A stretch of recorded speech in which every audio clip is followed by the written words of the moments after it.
വാസുദേവായ നാരായണം നമസ്കൃത്യ നരം ചൈവ നരോത്തമം ദേവീം സരസ്വതി വ്യാസം തതോ ജയമുദിരേ നഷ്ടപ്രായേഷ ഭദ്രേഷു നിത്യം ഭാഗവത സേവയ ഭഗവതേരുത്തമ ശ്ലോകേ ഭക്തിർഭവതി നൈശ്വരി മൂകം കരോതി വാചാലം ഭംഗും ലംഘയതേ ഗിരിം യത്കൃപാതമഹം വന്ദേ ശ്രീഗുരുദീനധാരിണം പരമാനന്ദമാധവം ശ്രീ ചൈതന്യേശ്വരം നമോ വിഷ്ണുപാദായ കൃഷ്ണപ്രേഷ്ഠായ ഭൂതലേ ശ്രീമതേ ഭക്തിവേദാന്ത സ്വാമിനിധി നാമേ നമസ്തേ സരസ്വതി ദേവേ ഗൗരവാണി പ്രചാരിണി നിർവിശേഷ ശൂന്യവാദി പാശ്ചാത്യ ദേശധാരിണി ജയ ശ്രീ കൃഷ്ണ ചൈതന്യ പ്രഭു നിത്യാനന്ദ ശ്രീ അദ്വൈത ഗദാധര ശ്രീവാസാദി ഭക്തവൃന്ദ ഹരേ കൃഷ്ണ കൃഷ്ണ കൃഷ്ണ ഹരേ ഹരേ ഹരേ രാമ രാമ രാമ ഹരേ ഹരേ ഹരേ കൃഷ്ണ കൃഷ്ണ കൃഷ്ണ ഹരേ ഹരേ ഹരേ രാമ രാമ രാം ഹരേ ഹരേ ഹരേ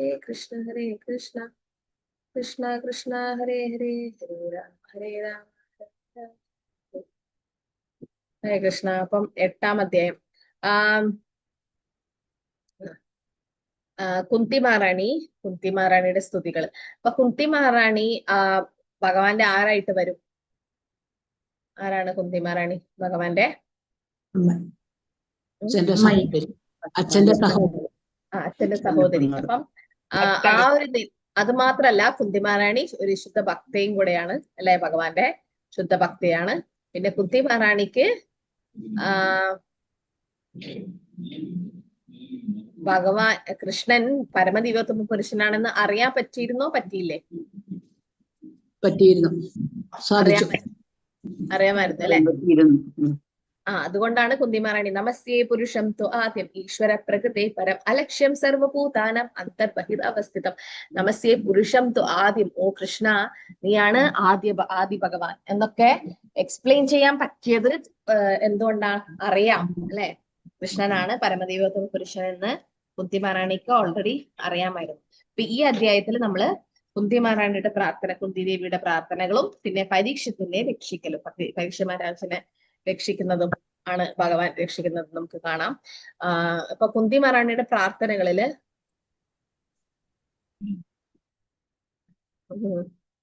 ഓക്കെ, സോ അധ്യായം 8. ഓക്കെ, സോ ആദ്യത്തെ 4 ശ്ലോകങ്ങള് കൃഷ്ണൻ പാണ്ഡവരെ സമാധാനിപ്പിക്കുന്നു. കാരണം ഭഗവാൻ അവിടെ ലീലകൾ അവസാനിപ്പിച്ചിട്ട് ദ്വാരകയിലും മധുരയിലൊക്കെ പോകുന്ന സമയമാണ്. 5 മുതൽ 17 വരെ ശ്രീകൃഷ്ണൻ മഹാരാജ് പരീക്ഷത്തിനെ ഗർഭപാത്രത്തിൽ വെച്ച് രക്ഷിക്കുന്നു. പിന്നെ 18 മുതൽ 44 വരെ ദ്വാരയിലേക്ക് പോകുന്ന ശ്രീകൃഷ്ണനോട് കുന്തിദേവിയുടെ പ്രാർത്ഥനകളാണ് 18 മുതൽ. 44 മുതൽ 52 വരെ ദുഃഖിതനായ മഹാരാജാവ് യുധിഷ്ഠിരനുമായുള്ള ഭഗവാന്റെ ഇടപെടൽ. അപ്പൊ കൃഷ്ണൻ പാണ്ഡവരെ സമാധാനിപ്പിക്കുന്നു. അപ്പം പാണ്ഡവരാണ് അവിടെ ആ സമയത്ത് ജീവിച്ചിരിക്കുന്നതിൽ ഏറ്റവും ഭാഗ്യവാന്മാരെന്ന് പറയുന്നത്. എന്തുകൊണ്ടായിരിക്കണം അങ്ങനെ പറയുന്നത്? എന്തുകൊണ്ടാ? ഭഗവാൻ എപ്പോഴും അവരുടെ കൂടെ ഉണ്ടായിരുന്നു. അതുകൊണ്ട് തന്നെ ഭഗവാന്റെ വിരഹം ഏറ്റവും കൂടുതൽ അനുഭവിച്ചതും പാണ്ഡവന്മാരാണ്. കാരണം എപ്പോഴും ഭഗവാന്റെ കൂടെ തന്നെ ഉണ്ടായിരുന്നു അല്ലെ? കാരണം അർജുനൻ ഏത് സഖിയാണ്?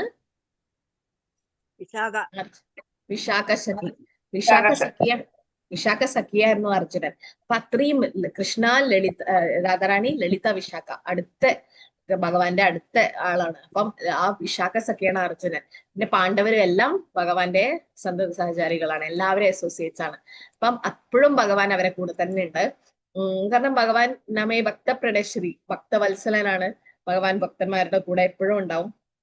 അതുകൊണ്ട് തന്നെ ഭഗവാൻ ലീലകൾ അവസാനിപ്പിച്ചു പോകുമ്പോൾ ആദ്യം വിഷമം തോന്നുന്നത് പാണ്ഡവർക്കാണ്. യുധിഷ്ഠിര മഹാരാജ് അറിഞ്ഞ ഉടനെ, ഭഗവാൻ സ്വധാമത്തിൽ തിരിച്ചുപോയി എന്ന് അറിഞ്ഞ ഉടനെ യുധിഷ്ഠിര മഹാരാജ് രാജ്യം വിട്ടുപോയി. എന്നിട്ട് എന്താ ചെയ്തത്?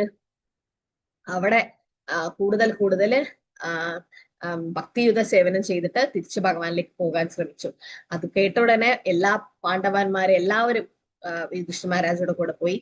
ദ്രൗപദിയും പോയി അത്രേ. അപ്പം അത്രയും അവർക്ക് വിരഹം ഉണ്ടായിരുന്നു. അപ്പൊ കൃഷ്ണൻ അവരെ സമാധാനിപ്പിക്കുകയാണ്. എന്താ പറയാ, അവരോട് പറയാണ് ഇതിന് വിഷമിക്കേണ്ട ആവശ്യമില്ല എന്നുള്ളത്. അപ്പം ഇതില് നമ്മള് കുന്തിമാറാണിന്റെ പ്രാർത്ഥനകൾ, കുന്തിമാറാണിയാണ് ദേവകി മാധവനെയും കാളി കൂടുതൽ സൗഭാഗ്യവതി അല്ലെങ്കിൽ എന്തുകൊണ്ടാണ് അങ്ങനെ പറഞ്ഞത്? കൂടുതൽ എന്തുകൊണ്ടായിരിക്കും ഭഗവാൻ ഭഗവാൻ അടുത്തുണ്ടാവില്ലേ? ഏതാ കുഞ്ഞിമാറാന്റെ അടുത്തായിരുന്നു ഭഗവാൻ കൂടുതൽ സമയം. പിന്നെ ഏത് സമയത്ത് വിഷമം അല്ല അല്ല, എപ്പോഴാണോ ദേവകിയും സഹായിച്ചല്ലോ ഭഗവാൻ. ദേവകിയും ജയിലിൽ നിന്ന് മോചിപ്പിക്കാനും കംസയെ കൊന്നു, പിന്നെ മക്കളെയൊക്കെ തിരിച്ചു കൊടുത്തു. പക്ഷെ എങ്കിലും കൂടുതൽ കാരുണ്യം കുന്തിമാറാണിയോടായിരുന്നു. കാരണം കുന്തിമഹാറാണിക്ക് കുന്തിമഹാറാണി കുന്തിമഹാറാണി വിധവയായിരുന്നു. കുന്തിമഹാറാണി വിധവയായിരുന്നു. അത് ഭർത്താവ് കൂടെ ഉണ്ടായിരുന്നില്ല. അപ്പം ദേവകി മാതാക്ക് ആണെങ്കിൽ വസുദേവർ എപ്പോഴും കൂടെ ഉണ്ടായിരുന്നു. അതുകൊണ്ടാണ് ഭഗവാൻ കുന്തിമഹാറാണിയോട് കൂടുതൽ കാരുണ്യം കാണിച്ചത് എന്ന് പറയുന്നത്. സൂത ഉവാച അതേ സംപരേതാനം സ്വാനാം ഉദകമുച്യതാം ദാതും സകൃഷ്ണ ഗംഗായാ പുരസ്കൃത്യോ സ്ത്രീയാ. സുതഗോസ്വാമി പറഞ്ഞു, അനന്തരം പാണ്ഡവർ മരിച്ചുപോയ ബന്ധുജനങ്ങൾക്കായി അഭികാമ്യമായ ജലതർപ്പണം നടത്തുവാൻ ആഗ്രഹിക്കുകയാൽ സ്ത്രീജനങ്ങൾക്ക് പിറകെ ദ്രൗപദി സമേതരായി ഗംഗയിലേക്ക് ഗമിച്ചു. എവർക്ക് വേണ്ടിയിട്ടുള്ള അന്ത്യകർമ്മമാണ് അവർ ചെയ്യുന്നത്? കുരുക്ഷേത്ര യുദ്ധത്തിൽ കൾക്കും ബന്ധുക്കൾക്കും. ആയിരിക്കാ?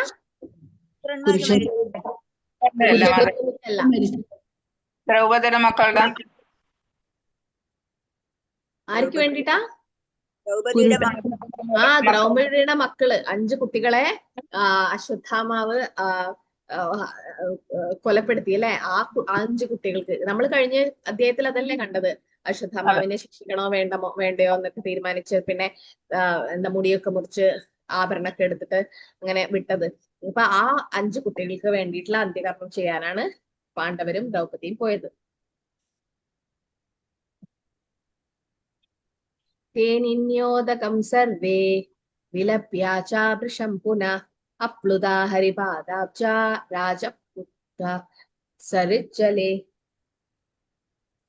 ഭഗവാന്റെ പാദാംബുജങ്ങളാൽ പ്രകീർണമായാൽ പവിത്രമായ ഗംഗാജലം പിതൃക്കൾക്ക് ആവോളം തർപ്പണം ചെയ്യുകയും അവരെ കുറിച്ച് അനുതപിക്കുകയും ചെയ്തുകൊണ്ട് അവർ ഗംഗാനദിയിൽ സ്നാനം ചെയ്തു. അപ്പം അവസാനം ചെയ്യുന്ന ആ ഒരു പിതൃതർപ്പണം ചെയ്തു അവര് എല്ലാവരും കൂടെ.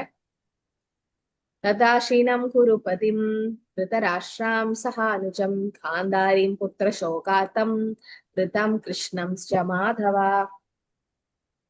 കുരുവംശാധിപനായ മഹാരാജാവ് യുധിഷ്ഠിരൻ, അദ്ദേഹത്തിന്റെ ഇളയ ഭ്രാതാക്കൾ ധൃതരാഷ്ട്രൻ, ഗാന്ധാരി, കുന്തി, ദ്രൗപദി തുടങ്ങിയവരൊക്കെ ശോകാദിത്യത്താൽ നദീതീരത്തിരുന്നു. ശ്രീകൃഷ്ണ ഭഗവാനും അവരോടൊപ്പം ഉണ്ടായിരുന്നു. അപ്പൊ ഭഗവാനും ആ സമയത്തും അവരെ കൂടെ തന്നെ ഉണ്ടായിരുന്നു അല്ലെ. പാണ്ഡവരുടെ മാതലപുത്രനും കുന്തിയുടെ സഹോദരപുത്രനും സുഭദ്രയുടെ ഭ്രാതാവുമാകിയാൽ ശ്രീകൃഷ്ണ ഭഗവാനും അവരിൽ ഒരാളായിരുന്നു. അത് അവരുടെ ബന്ധുവാണ്. ആകയാൽ ഭഗവാന് അവിടെ എല്ലാവരോടും തുല്യ അനുകമ്പയായിരുന്നു എന്ന് മാത്രമല്ല, അവിടുന്ന് അവരെ എല്ലാവരെയും യഥോചിതമായ സാന്ത്വനപ്പെടുത്താൻ ആരംഭിക്കുകയും ചെയ്തു. അപ്പം കാരണം നമ്മളെ ഉച്ചവര് വിട്ടു പോകുമ്പോഴാണ് നമുക്ക് സുഹൃത്തുക്കളും ഒക്കെ കൂടെ തന്നെ വേണ്ടത്. അപ്പൊ ഭഗവാൻ ഒരു സുഹൃത്തിനെ പോലെ, ഒരു പരമദേവത പുരുഷനാണ് എങ്കിൽ കൂടി പാണ്ഡവരുടെ കൂടെ തന്നെ ഈ സമയത്തും ഭഗവാൻ ഉണ്ടായിരുന്നു പറയുന്നു. അപ്പൊ സംഭ്രാന്ത ഹൃദയത്തിൽ ആഴത്തിൽ അതീന്ദ്രിയ ശബ്ദത്തെ നിവേശിപ്പിച്ച് അപ്രകാരം ഒരുവനെ എല്ലാ ശോകമോഹങ്ങളിൽ നിന്നും പ്രായോഗികമായി വിമുക്തനാക്കാൻ തക്ക പ്രാപ്തിയുള്ള ഭഗവത് ഭക്തരുടെ സംസർഗത്താൽ ഭൗതികാസ്തിത്വത്തിന്റെ ആശങ്കകൾ നിർമാർജനം തൽക്ഷണം സംഭവിക്കുന്നു. ഭൗതികാസ്തിന്റെ പരിഹാരരഹിത ഘടകങ്ങളായ ജനനം, മരണം, വാർദ്ധക്യം, രോഗം, ജന്മമൃത്യു, ജരാവ്യാധി അല്ലെ എന്നീ രൂപങ്ങളെ കർക്കശ ഭൗതിക നിയമങ്ങളുടെ പ്രത്യാഘാതങ്ങളാൽ ബാധിതരായവരുടെ സ്വാന്തനപ്പെടുത്തുന്നുള്ള മാർഗത്തിലൂടെ സംക്ഷിപ്തമാണിത്. ദുരിതം അനുഭവിക്കുന്ന കുരുവംശകർ മരണമെന്ന ഘടനഹേതുവായി വിലപിക്കുമ്പോൾ ജ്ഞാനത്തെ ആധാരമാക്കി ഭഗവാൻ അവരെ സാന്ത്വനപ്പെടുത്തി. അപ്പൊ മാതാജി പറഞ്ഞു കുരുക്ഷേത്ര ഭൂമിയിലെ മരിച്ചവർക്ക് വേണ്ടി അവരും ആ ഒരു ദുഃഖവും ഉണ്ടായിരുന്നു. ആർക്ക്? ധൃതരാഷ്ട്രക്കും ഗാന്ധാരിക്കും. അവരുടെ മക്കളാണ് അല്ലെ മരിച്ചത് അവര്. പിന്നെ ഇവിടെ പാണ്ഡവര് പോയത് മെയിനായിട്ടും അവരുടെ മക്കൾക്ക് 5 പേർക്ക് വേണ്ടിയിട്ടാണ് ആ സമയത്ത് പോയത്. പക്ഷെ ആ സമയത്തും ഭഗവാൻ കൃഷ്ണൻ അവരെ കൂടെ, ഭഗവാന് പോകേണ്ട ഒരു ആവശ്യമില്ല. കാരണം യുദ്ധം കഴിഞ്ഞു. ആ സമയത്ത് ഭഗവാൻ അവിടെ വേണമെന്നില്ല. അപ്പൊ അടുത്ത അധ്യായത്തിൽ നമുക്ക് കാണാം ഭീഷ്മസ്തുതി. ഭഗവാനെ എല്ലാത്തിന്റെയും ഉത്തരം അറിയാം. കാരണമാണ് ഭഗവാൻ. എന്നിട്ടും യുധിഷ്ഠിര മഹാരാജനോട് ഭഗവാൻ പറയും, എനിക്ക് നീ ചോദിക്കുന്നതിന്റെ ഉത്തരം ഒന്നും അറിയില്ല, നീ ഇപ്പൊ പോയിട്ട് ഭീഷ്മ പിതാമഹനോട് ചോദ്യങ്ങൾ ചോദിക്കണം. അദ്ദേഹം ശരശയിലാണ് കിടക്കുന്നത്. എന്തിനു വേണ്ടിയിട്ടാണ് ഭഗവാൻ അങ്ങനെ ചെയ്യുന്നത് വെച്ചാൽ, ഭീഷ്മദേവൻ ഒരു ശുദ്ധ ഭക്തനാണ്. ആ ഭക്തനെ കുറിച്ച് ഭക്തന്റെ മഹാത്മ്യം എല്ലാവരോടും പറയാൻ വേണ്ടിയിട്ടാണ് ഭഗവാൻ അങ്ങനെ ചെയ്തത്. അപ്പൊ ഭഗവാന് ഓരോ കാര്യത്തിലും ഭഗവാൻ ചെയ്യുന്ന ഓരോന്നിലും അതിന്റെ പിന്നിൽ ഓരോ കാരണങ്ങൾ ഉണ്ടാവും. സാന്തവ്യാമസമ മുനിബീർ ഹത ബന്ധൂൻ സുചാർപ്പിതാൻ ഭൂതേഷു കാലസ്യ ഗതിം ദർശയന്ന പ്രകീർത്തിയം. സർവശക്തനായ കർശന നിയമത്തെയും ജീവാത്മാക്കളിൽ അവയുടെ പ്രത്യാഘാതങ്ങളെയും ഉദ്ധരിച്ചുകൊണ്ട് ശ്രീകൃഷ്ണ ഭഗവാനും മുനിമാരും ദുഃഖിതരും അഭിഘാതരവുമായ സാദരിപ്പിക്കാൻ ആരംഭിച്ചു. അപ്പൊ നമുക്കറിയാം, ഭഗവാൻ ഭഗവത്ഗീതയിൽ തന്നെ പറയുന്നിരിക്കുന്നുണ്ട് അല്ലെ, ദേഹിനസ്മിനിയതാ ദേഹേ കൗമാരം യൗവനം ജരാ തഥാ ദേഹാന്തര പ്രാപ്തി ധീരസ്തത്രന മുഹ്യതി. അപ്പം ദേഹാന്തര പ്രാപ്തിയാണ് അവിടെ നടക്കുന്നത് അല്ലെ. ഒരു ആത്മാവ് ഒരു ശരീരം വിട്ട് വേറൊരു ശരീരത്തിൽ ദേഹാന്തര പ്രാപ്തിയാണ് നടക്കുന്നത്. അപ്പൊ അതറിയുന്ന ഒരാൾക്ക് വിഷമിക്കേണ്ട ആവശ്യമില്ല. പിന്നെ ഭഗവാനും പറഞ്ഞിട്ടുണ്ട്, നൈനം ചിന്തതി ശസ്ത്രാണി നൈനം ദഹതി പാവക. ആത്മാവിനെ മുറിക്കാനോ ദഹിപ്പിക്കാനോ ഒന്നും കഴിയില്ല. അപ്പൊ ഭഗവാൻ അതൊക്കെ അർജുനൻ ഓൾറെഡി പറഞ്ഞു കൊടുത്തതാണ്. അത് അവർക്ക് അറിയും ചെയ്യാം. എങ്കിലും ഭഗവാൻ ആ സമയത്തും അവരെ, കാരണം ഇങ്ങനെ ദുഃഖം വരുന്ന സമയത്ത് നമ്മൾ ചിലപ്പം ഈ പഠിച്ച കാര്യങ്ങളൊക്കെ മറന്നു പോകും. അപ്പൊ കൂടെ ഒരാൾ നിന്നിട്ട് അതൊക്കെ ഓർമ്മിപ്പിക്കാൻ വേണ്ടി നമ്മളെ കൂടെ തന്നെ ഉണ്ടാവും. അപ്പൊ ഭഗവാൻ അവിടെ തന്നെ നിന്നു. പിന്നെ പറയുന്നത് 4 കാരണങ്ങൾ: ജന്മ, മൃത്യു, ജരാവ്യാധി. ഇതാണ് നമ്മുടെ ഭൗതിക ബദ്ധാത്മാക്കന്റെ ഏറ്റവും വലിയ പ്രശ്നം. ജന്മ, മൃത്യു, ജരാവ്യാധി, ദുഃഖ ദോഷാനുദർശനം. ഇതൊക്കെ ദുഃഖങ്ങൾ തരുന്നതാണ്. ഈ പ്രശ്നങ്ങളിൽ നിന്നും നമുക്ക് മറികടക്കണമെങ്കിൽ ഭഗവാന്റെ ശരണം പ്രാപിച്ചാൽ മാത്രമേ നമുക്ക് പറ്റുകയുള്ളൂ.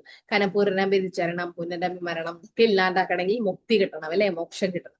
ആ മുക്തി കിട്ടണമെങ്കിൽ എന്താ ചെയ്യേണ്ടത്? ജന്മ, മൃത്യു, ജരാവ്യാധിയാവുന്ന ചക്രത്തിൽ നിന്നും പുറത്തു വരണം. ജീവിതത്തിന്റെ ഭൗതിക തത്വത്തെ ഉപേക്ഷിച്ച ശേഷം യഥാർത്ഥ ആത്മീയ പദവിയിൽ പുനഃപ്രതിഷ്ഠിക്കപ്പെടുന്നതിനെ മുക്തി എന്ന് പറയും. അപ്പം മുക്തി എന്താ വെച്ചാൽ നമ്മൾ ജീവേര സ്വരൂപമായി കൃഷ്ണേര നിത്യദാസ്, അല്ലെങ്കിൽ ആ ഒരു സ്വരൂപം മനസ്സിലാക്കൽ, അല്ലെങ്കിൽ നമ്മുടെ യഥാർത്ഥ പൊസിഷൻ എന്താണെന്ന് മനസ്സിലാക്കലാണ് മുക്തി എന്ന് പറയുന്നത്. അപ്പൊ ജന്മ, മൃത്യു, ജരാവ്യാധിയിൽ നിന്നും മറികടന്നു വന്നു. അപ്പം ഭഗവാൻ കൂടെ ഉണ്ടായിട്ടും എന്തുകൊണ്ടാണ് പാണ്ഡവർക്ക് ഇത്രയും വിഷമങ്ങൾ സഹിക്കേണ്ട വന്നത്? എന്തുകൊണ്ടായിരിക്കും? ഭഗവാൻ കൂടെ ഉണ്ടായിട്ടും. ശുദ്ധീകരണ പ്രക്രിയ ആയിരിക്കും. ശുദ്ധീകരണ പ്രക്രിയക്ക് വേണ്ടിയിട്ട്. ശുദ്ധീകരണ പ്രക്രിയ ബദ്ധാത്മാക്കൾക്കല്ലേ? പാണ്ഡവര് ബദ്ധാത്മാക്കളല്ല, നിത്യസിദ്ധരാണ്. കർമ്മം കൊണ്ടായിരിക്കും മാതാജി. എന്താ? കർമ്മം കൊണ്ടായിരിക്കോ? പാണ്ഡവർക്ക് കർമ്മമില്ല. ഇപ്പം എങ്ങനെയാണോ പ്രഹ്ലാദ് മഹാരാജാവ് കർമ്മം കൊണ്ടല്ല ജനിച്ചത്, അതുപോലെ ശുദ്ധഭക്തന്മാരും കർമ്മം കൊണ്ടല്ല ജനിക്കുന്നത്. പാണ്ഡവർക്കും കർമ്മം ഇല്ല. അവരൊക്കെ ഭഗവാന്റെ സ്വന്തം സഹചാരികളാണ്. ഭഗവാൻ പറഞ്ഞിട്ടാണ് അവര് വന്നിരിക്കുന്നത്. അതായത് ഭഗവാനാണ് ശുദ്ധ ആത്മാക്കളെ ഭൗതിക ലോകത്തിലേക്ക് അയക്കുന്നത്, കർമ്മല്ല.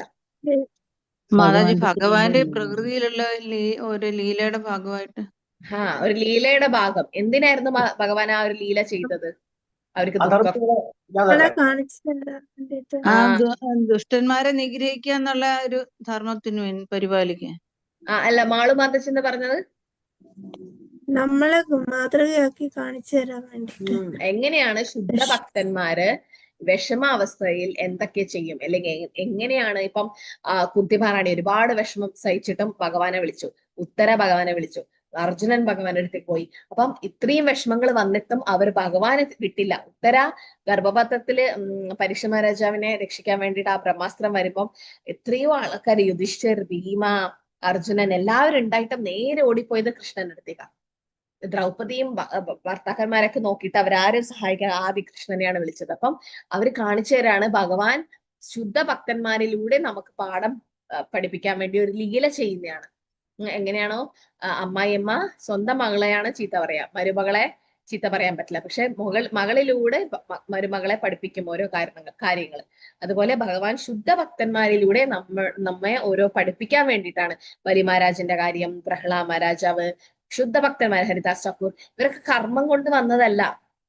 ഹരിദാസ് ഠാക്കൂർ ബ്രഹ്മാവാണ്, ആ ഒരു ലീലയുടെ ഭാഗമായിട്ട് വരുന്നത്. പക്ഷെ എന്തിനു വേണ്ടിയിട്ടാണെന്ന് വെച്ചാൽ നമുക്ക് ഓരോ പാഠം പഠിക്കാൻ വേണ്ടി, ഓരോരുടെ ജീവിതത്തിൽ. കുന്തി മഹാറാണി ഭർത്താവ് മരിച്ചിട്ടും എന്താ പറയാ ഇത്രയും വിഷമങ്ങൾ അനുഭവിക്കുമ്പോഴും ഹരി അഭിരക്ഷിതോ, ഭഗവാനെ ഒരിക്കലും വിട്ടില്ല.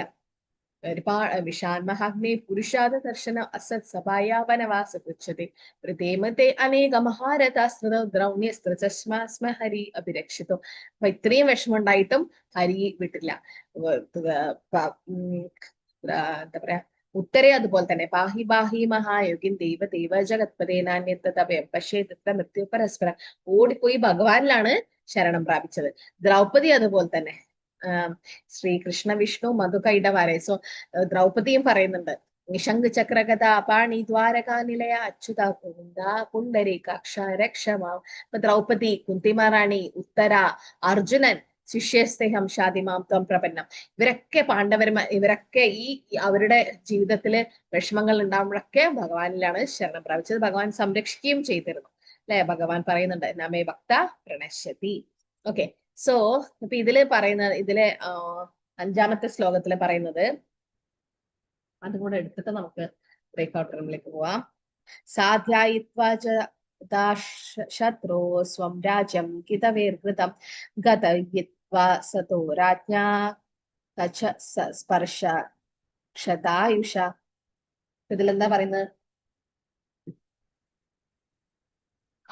ശത്രുരഹിതനായ യുധിഷ്ഠിരന്റെ രാജ്യം കൗശലകാരനായ ദുര്യോധനും കൂട്ടരും തന്ത്രപരമായി വഞ്ചനയിലൂടെ അപഹരിച്ചു. പക്ഷേ ഭഗവത് അനുഗ്രഹത്താൽ രാജ്യം വീണ്ടെടുക്കപ്പെടുകയും ദുര്യോധന പക്ഷത്ത് ചേർന്ന തത്വദീക്ഷയില്ലാത്ത രാജാക്കന്മാർ ഭഗവാനാൽ വധിക്കപ്പെടുകയും ചെയ്തു. ദ്രൗപദിയുടെ തലമുടിക്കെട്ടിനെ പരുക്കമായി കൈകാര്യം ചെയ്യുകയാൽ മറ്റുള്ളവരുടെ ആയുസ് ന്യൂനീകരിക്കപ്പെടുകയും അവർ വധിക്കപ്പെടുകയും ചെയ്തു. അപ്പൊ ഇതില് കുറെ കാര്യങ്ങൾ പറയുന്നുണ്ട്. ബ്രാഹ്മണർ, ഗോക്കള്, സ്ത്രീകള്, ശിശുക്കൾ, വൃദ്ധർ, ഇവരൊക്കെ സംരക്ഷിക്കുന്നതിനെ പറ്റിയിട്ട്. അപ്പൊ അതില് സ്ത്രീയെ നിന്ദിക്കുക എന്നുള്ളത് ആയുർദൈര്യത്തിന് അത്യാഹിതം ക്ഷണിച്ചു വരുത്തുന്നു എന്നുണ്ട്. അപ്പം സ്ത്രീകളെ നിന്ദിച്ചു കഴിഞ്ഞാൽ അവരുടെ ആയുസ് കുറയും എന്നുള്ളത് ഒരു പൊതുവായിട്ടുള്ള ഒരു അർത്ഥം. അത് പ്രഭുപാദരുടെ പ്രസ്താവനത്തിൽ ഇത് സ്വന്തം ജീവിതത്തിലും ഇസ്കോണിലും ഉള്ള പ്രസക്തി നിങ്ങൾ പറയണം. കുറെ ഉദാഹരണങ്ങൾ ശാസ്ത്രത്തിൽ നിന്ന് തന്നെ നിങ്ങൾക്ക് എടുക്കാം, സ്ത്രീകളെ നിന്ദിച്ചിട്ട് പിന്നെ എങ്ങനെയാണ് അവരുടെ ആയുസ് കുറഞ്ഞത് എന്നുള്ളത്. അപ്പൊ ഇത് എങ്ങനെ നമ്മുടെ ജീവിതത്തിലും നമ്മുടെ ഇപ്പൊ നടക്കുന്ന ലോകത്തുള്ള കാര്യങ്ങളും പിന്നെ ഇസ്കോണിലുള്ള പ്രസക്തി നിങ്ങൾ മനസ്സിലാക്കുക. അതിന് ഭാവാർത്ഥത്തിൽ അദ്ദേഹത്തെ ദൗത്യം, ഇസ്കോണിനെ കുറിച്ചുള്ള ഉൾക്കാഴ്ചയും ഇങ്ങനെ. ഇപ്പൊ നിങ്ങൾ അതിന്റെ ഭാവാർത്ഥം ഒരു പേജേ ഉള്ളൂ, നിങ്ങൾക്ക് അത് വായിച്ചാൽ അതിൽ 5 പോയിന്റ് എഴുതിയിട്ടുണ്ട് ആരൊക്കെ സംരക്ഷിക്കണമെന്ന്.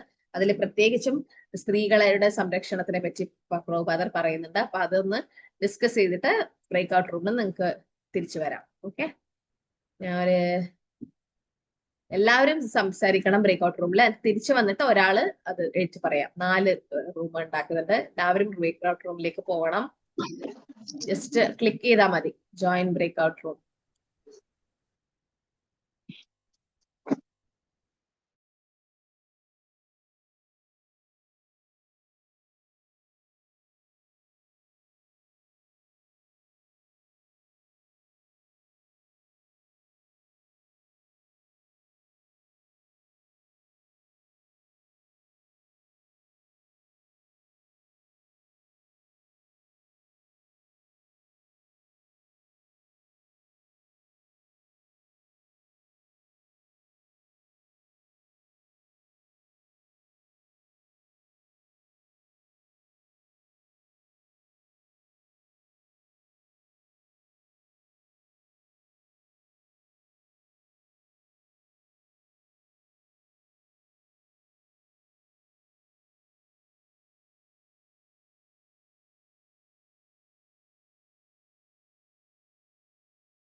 ഹരേ കൃഷ്ണ.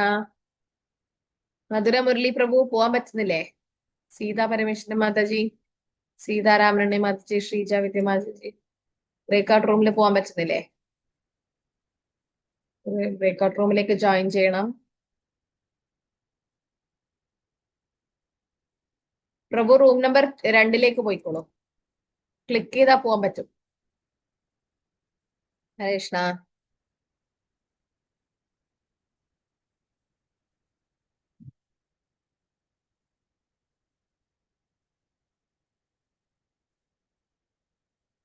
ഹരേ കൃഷ്ണ പ്രഭു. സോറി, അൺമ്യൂട്ട് ചെയ്യാം. പോകാൻ പറ്റുന്നില്ല പ്രഭു? ആ ഇല്ല, ഞാനിവിടെ മെയിൻ ഇതിലേക്ക് നിൽക്കുകയാണ്. ഇപ്പൊ വന്നാ? റൂം നമ്പർ 3 ജോയിൻ കാണിക്കുന്നുണ്ട്. 3. ജോയിൻ ചെയ്തോളൂ, ജോയിൻ ചെയ്തോളൂ.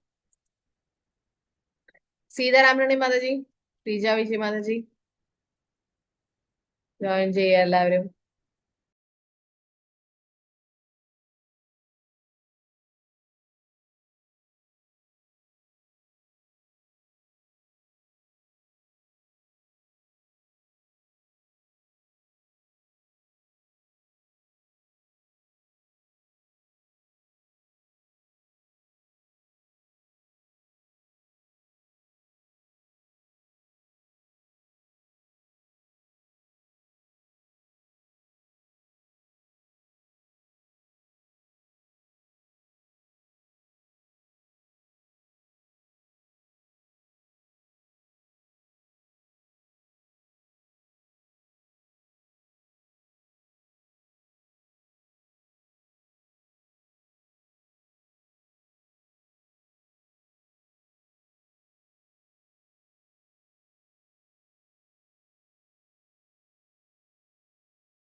ഹരേ കൃഷ്ണ. എല്ലാവരും തിരിച്ചു വന്നോ? ഹരേ കൃഷ്ണ.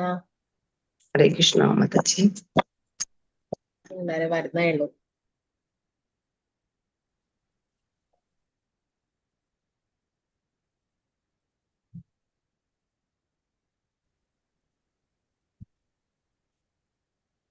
ഹരേ കൃഷ്ണ. അപ്പൊ റൂം നമ്പർ 1 ആരാണ് സംസാരിക്കുന്നത്?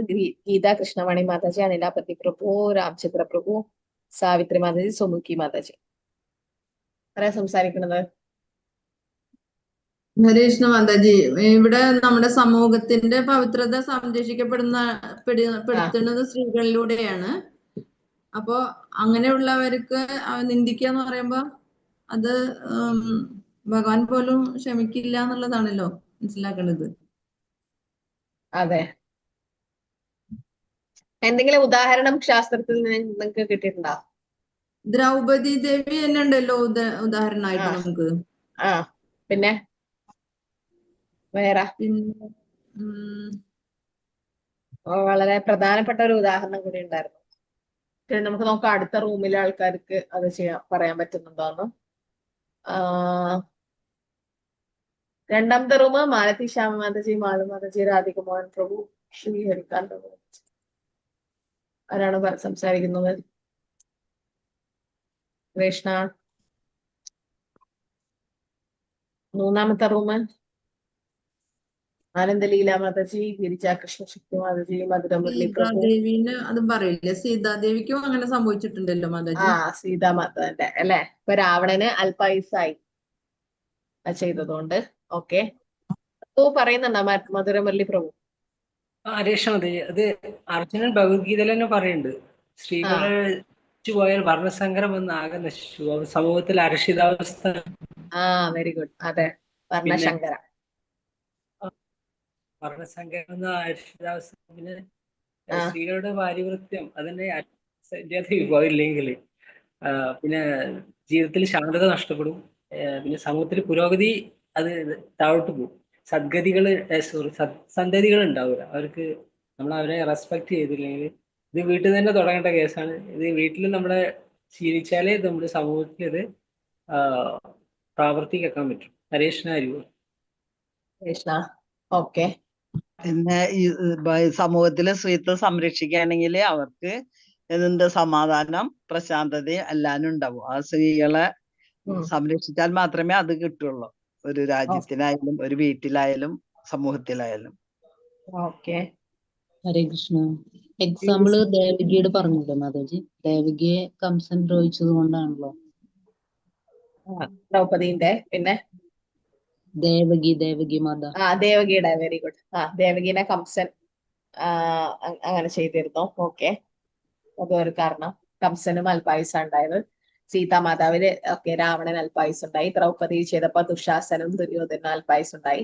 വേറെ അപ്പൊ ഇസ്കോണിൽ അതിന്റെ ഇതെന്താ? ഇസ്കോണിൽ അതിന്റെ ഒരു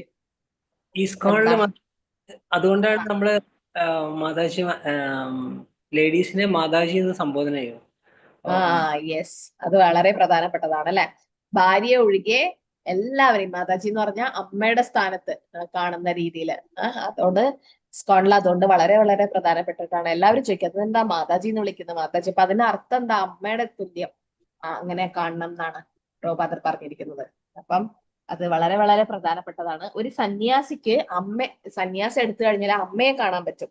വേറെ കുടുംബത്തിലെ ആരുമായിട്ടും അത്ര നമുക്ക് അവരെ കാണാനും പിന്നെ അവരെ പ്രണമിക്കാനും പറ്റില്ല. പക്ഷെ കാരണം അമ്മയുടെ സ്ഥാനം അത്രയും വലുതാണ്. അപ്പം അതില് അമ്മ എന്നാണ് ഇസ്കോണിൽ അവര് എല്ലാവരെയും അഭിസംബോധന ചെയ്യുന്നത്. ഓക്കെ, മാതാജി എന്നുള്ള രീതിയിൽ.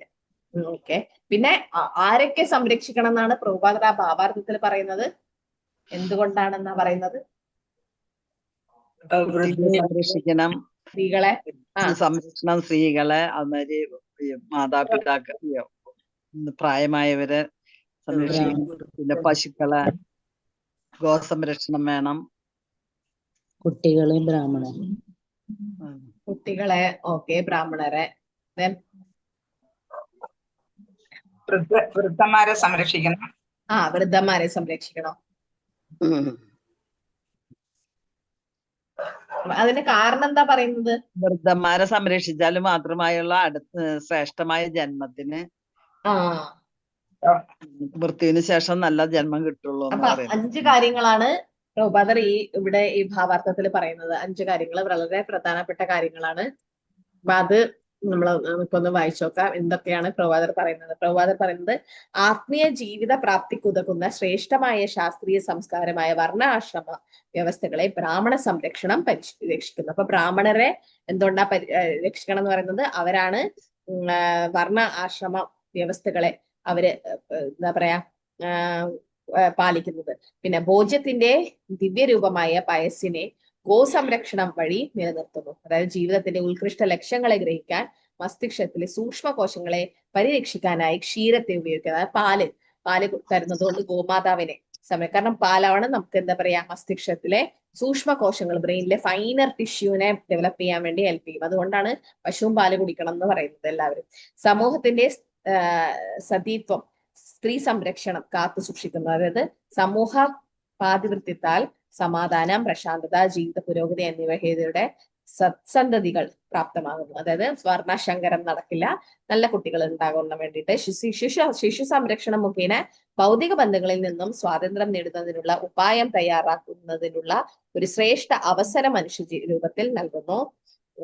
മൃത്യുവിന് ശേഷം ശ്രേഷ്ഠമായ ജന്മത്തിന് സ്വയം സജ്ജമാക്കുന്നതിനുള്ള ഒരു അവസരം വൃദ്ധ സംരക്ഷണത്തിലൂടെ അവർക്ക് നൽകപ്പെടുന്നു. അതുകൊണ്ട് ഈ 5 ആൾക്കാര് കലിയുഗ ആരംഭിക്കുന്നതിന് മുമ്പ് ബ്രാഹ്മണരും ഗോക്കളും സ്ത്രീജനങ്ങളും ശിശുക്കളും വൃദ്ധരും യഥോചിതമായി സംരക്ഷിക്കപ്പെടണമെന്ന് പറയുന്നത് അതുകൊണ്ടാണ്. ഈ 5 പേരെ സംരക്ഷിക്കണം. അതിന്റെ കാരണങ്ങളും പ്രഭുപാദർ തന്നെ ആ ഭാവാർത്ഥത്തിൽ പറയുന്നുണ്ട്. ശ്രീകൃഷ്ണൻ മഹാരാജാവ് പരീക്ഷത്തിനെ ഗർഭപാത്രത്തിൽ വെച്ച് സംരക്ഷിക്കുന്നതാണ് അടുത്തുള്ള സെക്ഷനിൽ പറയുന്നത്. അപ്പൊ അത് എന്താ പറയാ ഉത്തര ഭയന്ന് കൃഷ്ണന്റെ അടുത്തേക്ക് ധൃതിയിൽ പോകുന്ന ഉത്തര. ആ സമയത്ത് ഭഗവാൻ എന്തായിരുന്നു ചെയ്തിരുന്നത് അറിയോ? ഉത്തര ഭഗവാന്റെ അടുത്തേക്ക് പോകുമ്പോ ഭഗവാൻ എന്താണ് ചെയ്യുന്നുണ്ടായിരുന്നത് ആ സമയത്ത്? ഭഗവാൻ അവിടുന്ന് പോവുകയല്ലേ? തിരിച്ചു പോവല്ലായിരുന്നു മാതാജി? പോവായിരുന്നു. പക്ഷെ ആരുടെ കൂടെ സംസാരിക്കുകയായിരുന്നു ഭഗവാൻ? കുന്തിദേവിയുടെ ഒപ്പം കുന്തി മഹാറാണി അവിടെ ഉണ്ടായിരുന്നു അല്ലെ? കുന്തി മഹാറാണി സ്തുതികൾ ഇങ്ങനെ പാടിക്കൊണ്ട് നിൽക്കുന്ന സമയത്താണ് ഉത്തര ഓടി വരുന്നത്. അപ്പൊ അതേ സമയം കുന്തി മഹാറാണിയുടെ മുമ്പിൽ ഭഗവാൻ നിൽക്കുന്നതുകൊണ്ട് അതേ സമയം തന്നെ ഉത്തരയുടെ ഗർഭപാത്രത്തില് ഒരു ചുണ്ടൻ വിരലുടെ അത്രയായിട്ട് ഭഗവാന് പോവാനും പറ്റി. അപ്പൊ അതാണ് അചിന്ത്യ ശക്തി ഭഗവാന്റെ. അചിന്ത്യം, നമുക്ക് ചിന്തിക്കാൻ പോലും പറ്റാത്ത ആ ഒരു ശക്തിയാണ് ഭഗവാന്റേത്. കാരണം ഒരേ സമയത്ത് കുന്തിമാറയുടെ മുമ്പിൽ നിൽക്കുന്നുണ്ട്, ഉത്തരയുടെ ഗർഭപാത്രത്തിലും. അതാണ് പറയുന്നത് ഭീഷ്മദേവ് ഉത്തരായണത്തിന് വെയിറ്റ് ചെയ്തു എന്ന് പറയുന്നത് അല്ലെ.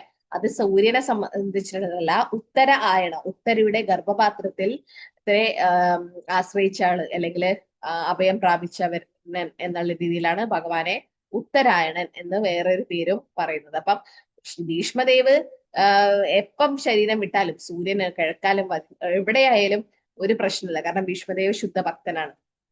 പക്ഷെ ഭീഷ്മദേവ് സൂര്യന് വേണ്ടിയിട്ടല്ല അവിടെ വെയിറ്റ് ചെയ്തത്, ഭഗവാനെ വരാൻ വേണ്ടിയിട്ടാണ് അവിടെ കാത്തുനിന്നത്. അപ്പൊ അതുപോലെ ഇവിടെ ഉത്തര ഭഗവാന്റെ അടുത്തേക്ക് ഓടിപ്പോവുകയാണ് അല്ലെ. ഒരു ശുദ്ധ ഭക്തന് ഭഗവാൻ കൃഷ്ണനിൽ മാത്രമാണ് ആശ്രയിക്കാനാകുക. അത്തരം ഒരു ഭക്തന് ഭഗവാൻ നൽകുന്ന പൂർണ്ണ സംരക്ഷണം. അപ്പൊ യഥാമാം പ്രഭുത്യന്റെ താമസദേവ വിചാമയം അല്ലെ. നമ്മൾ എങ്ങനെയാണോ ഭഗവാന്റെ അടുത്തേക്ക് പോകുന്നത് അതുപോലെ ആയിരിക്കും ഭഗവാൻ നമ്മളിൽ ഉണ്ടാവുക. ഇപ്പൊ രണ്ടാമത്തെ പിക്ചറിൽ എന്താണ്? ആദ്യത്തത് ഉത്തര വന്നിട്ട് പ്രാർത്ഥിക്കുന്നത്. രണ്ടാമത് ആരായിരുന്നു അത്? ദുര്യോധനനും അർജുനനും. ദുര്യോധനനും ദുര്യോധനൻ എവിടെയാണ് നിന്നത്? അർജുനൻ എവിടെയാണ് നിൽക്കുന്നത്? ദുര്യോധനൻ തലയുടെ അർജുനൻ പാദത്തിന്റെ അവിടെ. ഓക്കെ, അപ്പൊ ഭഗവാൻ കണ്ണു തുറന്ന് നോക്കിയപ്പോ ആദ്യം കണ്ടത് ആരെയാ? അർജുനനെ. അപ്പം എന്താണ് വേണ്ടതെന്ന് ആദ്യം ചോദിച്ചത് ആരോടാ? അർജുനനോട്. അർജുനൻ എന്താ പറഞ്ഞത്? ഭഗവാൻ മതിയെന്ന്. ദുര്യോധനൻ എന്താ പറഞ്ഞത്? നാരായണ സേന വേണം അല്ലെ, നാരായണ സേന. അപ്പൊ ഭഗവാൻ എന്ത് ചെയ്തു? ആ സേനയെ ദുര്യോധനന് കൊടുത്ത്, പക്ഷെ ഭഗവാനെ സ്വയം കൊടുത്തില്ല. അപ്പൊ അവർക്ക് എന്തായി? മൃത്യു വന്നു. പക്ഷെ അർജുനന് ഭഗവാൻ സ്വയം പോയി ആയുധങ്ങൾ എടുക്കില്ല എന്ന് ഭഗവാൻ പറഞ്ഞിട്ടും ഋഷികേശനായ ഭഗവാൻ ഉള്ളത് കൊണ്ട് അർജുനൻ സംരക്ഷിക്കപ്പെട്ടു. അർജുനന് അത്രയും ഭഗവാനിൽ പൂർണ്ണ വിശ്വാസം ഉണ്ടായിരുന്നു. പക്ഷെ ദുര്യോധനോ ആ സേനയിലാണ് വിശ്വാസം ഉണ്ടായത്. അപ്പൊ ഭഗവാൻ അതുപോലെ തന്നെ എങ്ങനെയാണോ നമ്മൾ ഭഗവാനെ സമീപിക്കുന്നത് അതുപോലെ തന്നെ ഭഗവാനും തിരിച്ച് നമ്മുടെ കൂടെ ഉണ്ടാവും. അപ്പൊ ഇതിൽ എന്താ പറയുന്ന, ഒരു ശുദ്ധ ഭക്തനെ ഭഗവാൻ കൃഷ്ണനിൽ മാത്രമാണ് ആശ്രയിക്കാൻ, ഭഗവാനും അതുപോലെ തന്നെ സംരക്ഷിക്കുമെന്ന് പറയുന്നു. അപ്പം ഭക്തിയുത സേവനത്തിലും നമ്മൾ തന്നെയാണ് എന്താ പറയാ ശ്രദ്ധിക്കേണ്ടത്.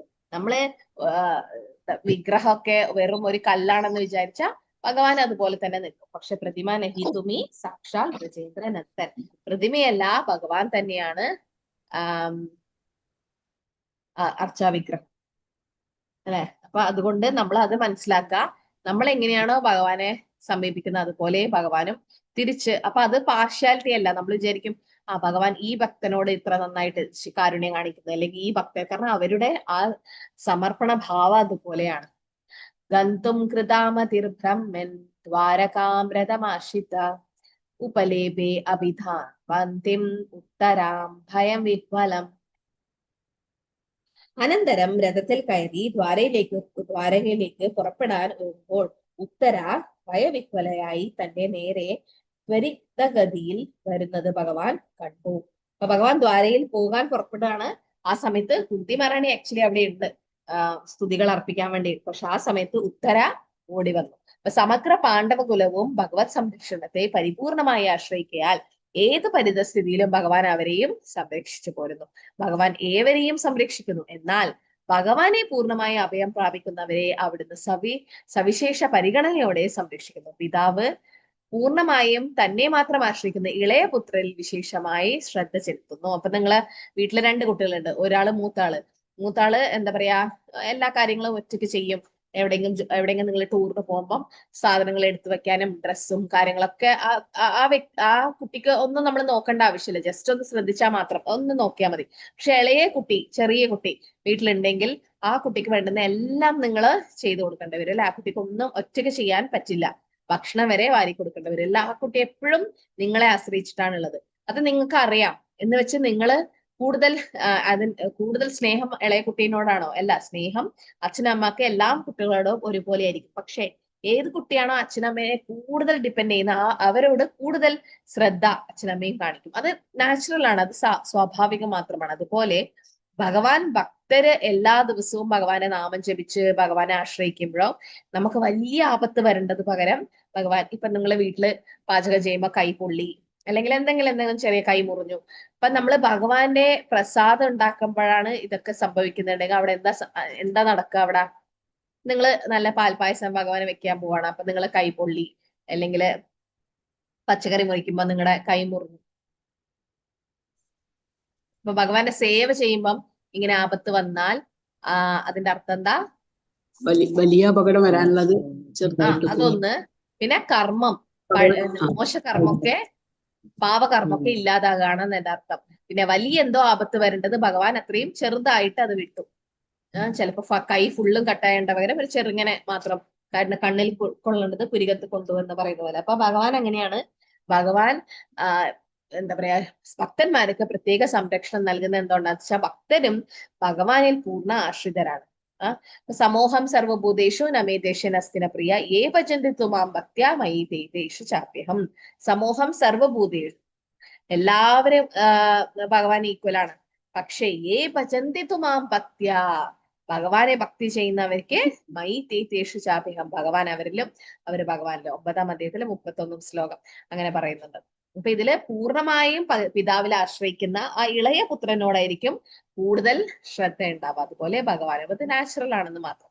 അപ്പം നമ്മൾ ഒരിക്കലും ഭഗവാൻ പാർഷ്യാലിറ്റി കാണിക്കുന്നുണ്ട് എന്നൊന്നും നമുക്ക് പറയാൻ പറ്റില്ല. ഭഗവാൻ കൃഷ്ണന്റെ ഭക്തവത്സലതയാണ് പ്രതീകം. ഭഗവാൻ ജ്ഞാനി വത്സലയോ കർമ്മി വത്സലയോ അല്ല, ഭക്തവത്സലനാണ്. ഓക്കെ. സോ പൂർണ്ണമായും സമർപ്പിച്ച ഭക്തർക്ക് കൃഷ്ണന്റെ പ്രത്യേക ശ്രദ്ധയും സംരക്ഷണവും കിട്ടും. ആരുടെ ഉദാഹരണമാണ് ഇത് കാണുന്നത് ഈ ചിത്രത്തില്? ആരാത്? ദുർവാസാവും അംബരീഷ് മഹാരാജാവും. Very good. ദുർവാസാവും അംബരീഷ് മഹാരാജാവും നമുക്കറിയാം അല്ലെ ആ കഥ എങ്ങനെയാണ്. ഏകാദശി കഴിഞ്ഞിട്ട് ദ്വാദശി ബ്രേക്ക് ചെയ്യാൻ വേണ്ടിയിട്ട് പിന്നെ ദുർവാസാവ് വന്നിട്ട് അവിടെ ബ്രഹ്മരക്ഷസ് വരുന്നത്. എന്നിട്ട് അവിടെ അഗ്നി ഒരു രാക്ഷസൻ വന്നിട്ട് അവിടെ ഇതാക്കാം. പിന്നെ സുദർശൻ ചക്രം വന്നിട്ട് സുദർശൻ ചക്ര ഭഗവാനോട് ചോദിക്കാതെയാണ് പോയതെന്ന് പറയുന്നു. അതായത് അത്രയും ഭക്തന്മാരെ സംരക്ഷിക്കാൻ ഭഗവാന് ധൃതിയാണ്. പാണ്ഡവ കുടുംബത്തെ മുഴുവൻ അനന്യ വിഷയാത്മാന എന്ന് വിശേഷിപ്പിക്കുന്നു. അതായത് ഭഗവാന്റെ ഒരു ശുദ്ധ ഭക്തന് ശ്രീകൃഷ്ണനിൽ നിന്ന് മാത്രമായിരിക്കും ആശ്രയം. അതുകൊണ്ടാണ് ഉത്തര വേറെ എവിടെയും പോയില്ല, നേരെ ഭഗവാനിലേക്കാണ് ഓടിപ്പോയത്. അനന്യ വിഷയാത്മാന ഭക്തനും ദേവതകളും ഒരു സാധാരണ ഉപാസകനും അല്ലെങ്കിൽ ആരാധനും തമ്മിലുള്ള വ്യത്യാസമുണ്ട്. അതായത് അശ്വത്ഥമാവിന്റെ ബ്രഹ്മാസ്ത്രത്തെ പ്രതിരോധിക്കാനുള്ള സമയം പാണ്ഡവർക്കില്ല എന്ന് ദർശിച്ച ഭഗവാൻ തന്റെ ശപഥം ലംഘിക്കാൻ ഇടയാക്കുമെങ്കിലും ആയുധത്തെ കയ്യിലേന്തി. അപ്പൊ അവിടെയും എന്താ പറയാ, നമുക്ക് ആദ്യമേ അറിയാം ഭീഷ്മദേവ്, അടുത്ത അധ്യായത്തിൽ നമുക്ക് കാണാൻ പറ്റും, 9ാം അധ്യായത്തിലെ ഭീഷ്മദേവ് ഭഗവാന്റെ ശബ്ദം ലംഘിക്കാൻ വേണ്ടി ശ്രമിക്കുകയാണ്. അർജുനനെ കൂടുതൽ അറ്റാക്ക് ചെയ്യുകയും ചെയ്യും. അർജുനൻ മരിക്കാനായ അവസ്ഥയിലാണ് ഭഗവാൻ രഥത്തിൽ നിന്ന് ഇറങ്ങിയിട്ട് ഏതായുധാണ് ഭഗവാൻ ഉപയോഗിച്ചത്? ഭീഷ്മദേവന് നേരെ രഥകീലം എന്ന് പറയുന്ന ചക്രം, രഥകീലം. രഥത്തിന്റെ ചക്രം അല്ലെ. അതുകൊണ്ട് ഭഗവാന്റെ പേരെന്താണ്? ആ ചക്രം ഏന്തിയത് കൊണ്ട് ചക്രപാണി, രഥാംഗപാണി എന്ന് പേരുണ്ട്. അപ്പൊ ആ ചക്രപാണി, അതായത് രഥാംഗപാണിയായ ഭഗവാൻ അവരെ സംരക്ഷിച്ചു അല്ലെ. ആ ചക്രം വന്ന് വീണ സ്ഥലത്തിന്റെ പേരറിയോ? ഏകചക്രധാം. അത് ആരുടെ ജന്മസ്ഥലമാ? നിത്യാനന്ദ പ്രഭു. നിത്യാനന്ദ പ്രഭു, വെരി ഗുഡ്. ഇപ്പൊ നിത്യാനന്ദ പ്രഭുയുടെ ജന്മസ്ഥലമായ ഏകചക്രധാം, ഇപ്പൊ നിത്യാനന്ദ ത്രയോദശി വരാൻ പോവാണ് അല്ലെ. അവിടെ ഏകചക്രധാമില് വളരെ വലിയ ആഘോഷമൊക്കെ ഉണ്ടാവും. അപ്പൊ ഏകചക്രധാം എന്ന് പറഞ്ഞാൽ ഏകചക്രം. ഏതാ? ശനിയാഴ്ചയല്ലേ? ശനിയാഴ്ച വരാം. വ്യാഴാഴ്ച ഏകാദശി, വെള്ളിയാഴ്ച വരാഹദശി, ശനിയാഴ്ച നിത്യാനന്ദ ത്രയോദശി. അപ്പം ആ ഏകചക്രധാം, ആ ചക്രം വന്ന് വീണ സ്ഥലത്ത് അപ്പൊ ഭഗവാൻ എന്തിനു വേണ്ടിയിട്ടാണ് ആ ചക്രം എടുത്തത്, സംരക്ഷിച്ചത്? ഭഗവാനെ അർജുനനെ വെറുതെ സംരക്ഷിച്ചാ പോരെ? ഇപ്പൊ ദ്രൗപദി എല്ലാവരെയും, പ്രഹ്ലാദൻ മഹാരാജനായാലും അവിടെയൊക്കെ ഭഗവാൻ അവിടെ സ്വയം വരണം എന്നില്ല. ഭഗവാന് ആയുധം എടുക്കാണ്ട് തന്നെ സംരക്ഷിക്കാൻ പറ്റും. പക്ഷെ എങ്കിലും ഭഗവാൻ എന്തിനു വേണ്ടിയിട്ടാണ് ആ ചക്രം എടുത്തത്?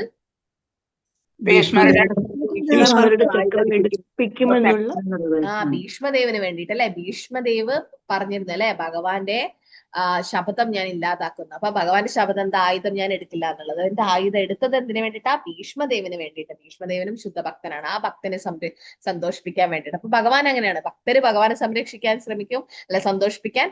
ഭഗവാൻ ഭക്തരെ സന്തോഷിപ്പിക്കാൻ നോക്കും. അപ്പൊ ഇവിടെയും എന്താണ് സംഭവിച്ചത്? അശ്വത്ഥാമാവിന്റെ ബ്രഹ്മാസ്ത്രം വരുന്നുണ്ട്. അത് തടുക്കാനുള്ള വേറെ ഒരു മാർഗവും ഇല്ല, ആർക്കും പറ്റില്ല. ഭഗവാന് മാത്രമേ ആ സമയത്ത് പറ്റൂ. അതുകൊണ്ട് ഭഗവാൻ വേറെ ഒന്നും നോക്കിയില്ല. ഭഗവാൻ ഉടൻ തന്നെ ഉത്തരയുടെ ഗർഭപാത്രത്തിലേക്ക് പോവുകയാണ് ചെയ്യുന്നത്. അപ്പൊ കുരുക്ഷേത്ര യുദ്ധം മിക്കവാറും സമാപ്തമായ സാഹചര്യത്തിൽ കൂടിയും ഭഗവാൻ തന്റെ ശബ്ദം അനുസരിച്ച് ആയുധം കയ്യിലേന്താൻ പാടുള്ളതല്ല. എന്നാൽ ഈ ആപത്ഘട്ടം ശബ്ദത്തെക്കാൾ പ്രാധാന്യം അർഹിക്കുന്നതായിരുന്നു. ഭഗവാനെ ഭക്തവത്സലൻ അഥവാ തന്റെ ഭക്തരോട് പ്രീതിയുള്ളവൻ എന്ന് വിശേഷിപ്പിക്കുന്നു. ആകയാൽ തന്റെ ശബ്ദത്തെ ഒരിക്കലും ലംഘിക്കാത്ത ലൗകിക സദാചാരനിധനായ ഒരാളേക്കാൾ ഭക്തവത്സനായി തന്നെ തുടരാനാണ് ഭഗവാനെ ഇഷ്ടം. അപ്പൊ ഭഗവാനെ ഏറ്റവും ഇഷ്ടം എന്താ? ഭക്തന്മാരുടെ ഭക്തവത്സലനായിട്ട് നിൽക്കാനാണ് ഭഗവാൻ ഇഷ്ടം.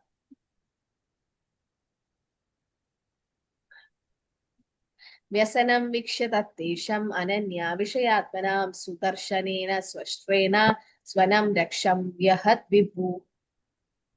അപ്പൊ നമുക്ക് കുന്തിസ്തുതി അടുത്ത ക്ലാസ്സിൽ എടുക്കാം. കാരണം തുടങ്ങി കഴിഞ്ഞാൽ നമുക്ക് അത് കുറച്ച് പറയാനുണ്ട് കുന്തിസ്തുതി. അപ്പൊ ഇതിലെന്താ പറയുന്നത്? സർവശക്തനും പരമദേവപുരുഷനായ ശ്രീകൃഷ്ണൻ പൂർണ്ണ സമർപ്പിത ആത്മാക്കളായ തന്റെ ശുദ്ധ ഭക്തർക്ക് സംഭവിക്കാൻ പോകുന്ന മഹാവിപത്തിനെ ദർശിക്കയാൽ അവരെ സംരക്ഷിക്കാനായി തൽക്ഷണം തന്റെ സുദർശന ചക്രം എടുത്തു. അപ്പൊ അവിടെയും എന്താ പറയാ, ഉത്തരയുടെ ഗർഭപാത്രത്തില് ആ ബ്രഹ്മാസ്ത്രം വരുന്ന സമയത്ത് ഭഗവാൻ സുദർശന ചക്രം എടുത്തിരുന്നു. ഭഗവാൻ സംരക്ഷിക്കാൻ വേണ്ടി ഉത്തരയുടെ ഗർഭപാത്രത്തില് പോയി. പക്ഷെ അവിടെ സുദർശന ചക്രം എടുത്തിട്ട് തന്നെയാണ് പോയത്, കാരണം ഭക്തരെ സംരക്ഷിക്കാൻ. മാത്രമല്ല ഉത്തര പ്രാർത്ഥിക്കുന്നതിനാ എന്റെ ജീവൻ എടുത്താലും എന്റെ കുഞ്ഞിനെ സംരക്ഷിക്കണം. എന്തിനു വേണ്ടിയിട്ടായിരിക്കും ഭഗവാൻ പരീക്ഷിത് മഹാരാജാവിനെ സംരക്ഷിക്കാൻ ഇത്രയും ധൃതി അല്ലെങ്കിൽ ഇത്രയും ഉത്സാഹം കാണിച്ചത്? ആ വംശത്തിലെ ഏറ്റവും ഒടുവിലുള്ള കുഞ്ഞല്ലേ? ഓക്കെ. അത് പക്ഷെ അതുകൊണ്ട് എന്താ ആ വംശത്തിന്റെ പ്രാധാന്യം എന്താ, അല്ലെങ്കിൽ അവരുടെ പ്രത്യേകത എന്താ? പാണ്ഡവരുടെ വംശമാണ് അല്ലെ? അത് അവര് ഏത് നിലയിലാണ് അവര് പ്രശസ്തി ഉള്ളത്, പ്രശസ്തര്? ധർമ്മിഷ്ഠരായിരുന്നു. ധർമ്മിഷ്ഠരായിരുന്നു. Very good. പിന്നെ ഭക്തന്മാരായിരുന്നു അല്ലെ? ഭക്തന്മാര്. അതുകൊണ്ട് തന്നെ പരീക്ഷിത് മഹാരാജാവും ഭക്തനായിരിക്കും, ധർമ്മിഷ്ഠനായിരിക്കും. അങ്ങനെയുള്ളവരുടെ കയ്യിലാണ് എന്താ പറയാ രാജ്യം വേണ്ടത് എന്ന് ഭഗവാന് ഉറപ്പുണ്ട്. പിന്നെ അവസാനത്തെ കണ്ണിയാണ്. അപ്പൊ തീർച്ചയായും ഭഗവാനെ സംരക്ഷിച്ചേ പറ്റൂ. ഭഗവാൻ കൃഷ്ണന്റെ ഭക്തവത്സല പ്രകീർത്തിച്ചു. അതായത് ആത്മാരാമനായ കൃഷ്ണൻ സന്യകമാകുന്നു തന്റെ ഭക്തരുടെ ആഗ്രഹങ്ങളെ സ്വന്തം ആഗ്രഹങ്ങൾക്ക് പകരം വെക്കാൻ അവൻ അനുവദിക്കുന്നു. ഇപ്പൊ ഭഗവാന്റെ ആ ഒരു നമുക്കറിയാം അല്ലെ, ദാമോദർ ലീല. ഭഗവാൻ എന്താ, ഭഗവാനെ കെട്ടിയിടാൻ ആർക്കും പറ്റില്ല, പക്ഷെ യശോദമയ്യക്ക് ഭഗവാനെ കെട്ടിയിടണം എന്നുള്ള ആഗ്രഹം ഭഗവാൻ അത് സാധിച്ചു കൊടുക്കും. തന്റെ അമ്മയുടേത് യശോദാദേവി അല്ലെ, യശോദാ മാതാവ് കഠിനാധ്വാനം കൊണ്ട് ശരീരം ആകെ വിയർത്ത് മുടികെട്ടഴിഞ്ഞ് പൂക്കളൊക്കെ എതിർത്ത് വീണ് കാണപ്പോൾ ഉണ്ണികൃഷ്ണന് അമ്മയോട് കാരുണ്യം തോന്നി, തന്നെ ബന്ധിക്കുവാൻ അനുവദിച്ചു. അപ്പൊ ഭഗവാന്റെ കാരുണ്യം ഇല്ലാതെ നമുക്ക് ഒരിക്കലും ഭഗവാനെ മനസ്സിലാക്കാൻ പറ്റില്ല.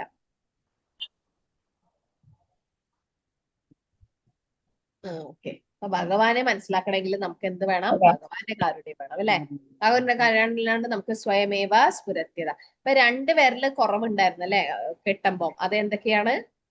പരിശ്രമം, പിന്നെ കാരുണ്യം.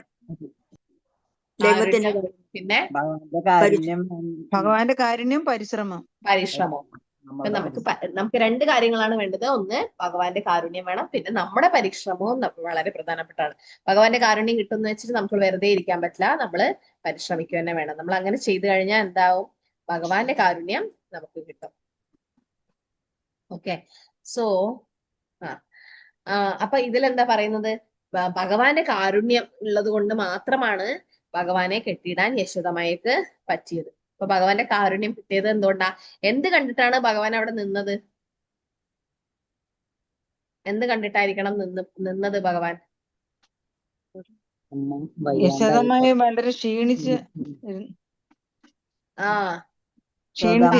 ഭഗവാനെ തന്നെ വിളിച്ചു, ഭഗവാനെ കെട്ടാൻ പരിശ്രമം കണ്ടിട്ട്. പരിശ്രമം കണ്ടിട്ടാണ് ഭഗവാൻ അവിടെ നിന്നത് അല്ലെ? യശോദമ്മയുടെ പരിശ്രമം കണ്ടിട്ടാണ് ഭഗവാൻ അവിടെ നിന്ന് കൊടുത്തത്. അപ്പൊ അതുപോലെ നമ്മുടെ പരിശ്രമം കിട്ടാൽ മാത്രമേ ഭഗവാൻ അവിടെ നമുക്കും നിന്ന് തരില്ല. അതായത് നമുക്കും ഭഗവാനെ മനസ്സിലാക്കാൻ പറ്റുള്ളൂ. അല്ലെങ്കിൽ സ്നേഹമാകുന്ന എന്താ പറയാ കയറിൽ കെട്ടിയിടാൻ പറ്റില്ല. അപ്പൊ ഇതാണ് ദർശനം അല്ലെ? പരീക്ഷിത് മഹാരാജാവ് ഗർഭപാത്രത്തിൽ നിന്നും കാണുന്നുണ്ട് ഭഗവാനെ. അപ്പൊ അത് ഏറ്റവും വലിയ ഭാഗ്യമാണ്. ഭഗവാൻ കൃഷ്ണന്റെ സംരക്ഷണ ശക്തിയാണ് അത്. അതായത് ഭഗവാൻ ഗർഭപാത്രത്തിന്റെ അകത്ത് പോയിട്ട്, ഗർഭപാത്രത്തിന്റെ അകത്ത് ആർക്കും ഒന്നും ചെയ്യാൻ പറ്റില്ല അല്ലെ? എന്താ പറയാ, ഇപ്പം പുതിയ ടെക്നോളജി ഒക്കെ ഉണ്ട്. ഗർഭപാത്രത്തിന്റെ അകത്ത് നിന്ന് കാര്യങ്ങളൊക്കെ മനസ്സിലാക്കാൻ അൾട്രാസൗണ്ട് അതൊക്കെ ചെയ്യാം, കുട്ടികൾ അനങ്ങുന്നതൊക്കെ മനസ്സിലാക്കാം. പക്ഷെ അതിന്റെ അകത്ത് പോയി സംരക്ഷിക്കാൻ ആർക്കാണ് പറ്റുക? ഡോക്ടർമാരെന്നെ പറയും അല്ലെ, കുട്ടിയെ പുറത്തെടുത്തു കഴിഞ്ഞാൽ നമുക്ക് എന്തും ചെയ്യാൻ പറ്റും. പക്ഷെ അകത്തുനിന്ന് പുറത്തുനിന്നുള്ള ഹാർട്ട് ബീറ്റ് ഒക്കെ നോക്കുക എന്നല്ലാണ്ട് അതിൽ കൂടുതലൊന്നും, സ്കാനിങ്ങിലും ഒരു പരിധിയുണ്ട്. ഒരുപാട് കാര്യങ്ങൾ, സംരക്ഷണം നമുക്ക് എന്തായാലും കൊടുക്കാൻ പറ്റില്ല. പക്ഷെ അത് ഭഗവാന്റെ കയ്യിൽ മാത്രമാണ്. ഭഗവാൻ മാത്രമാണ് ആ ഒരു കുഞ്ഞിനെ ആ ഒരു 9 മാസം അല്ലെ സംരക്ഷിക്കുന്നത്. അപ്പം ഓക്കെ.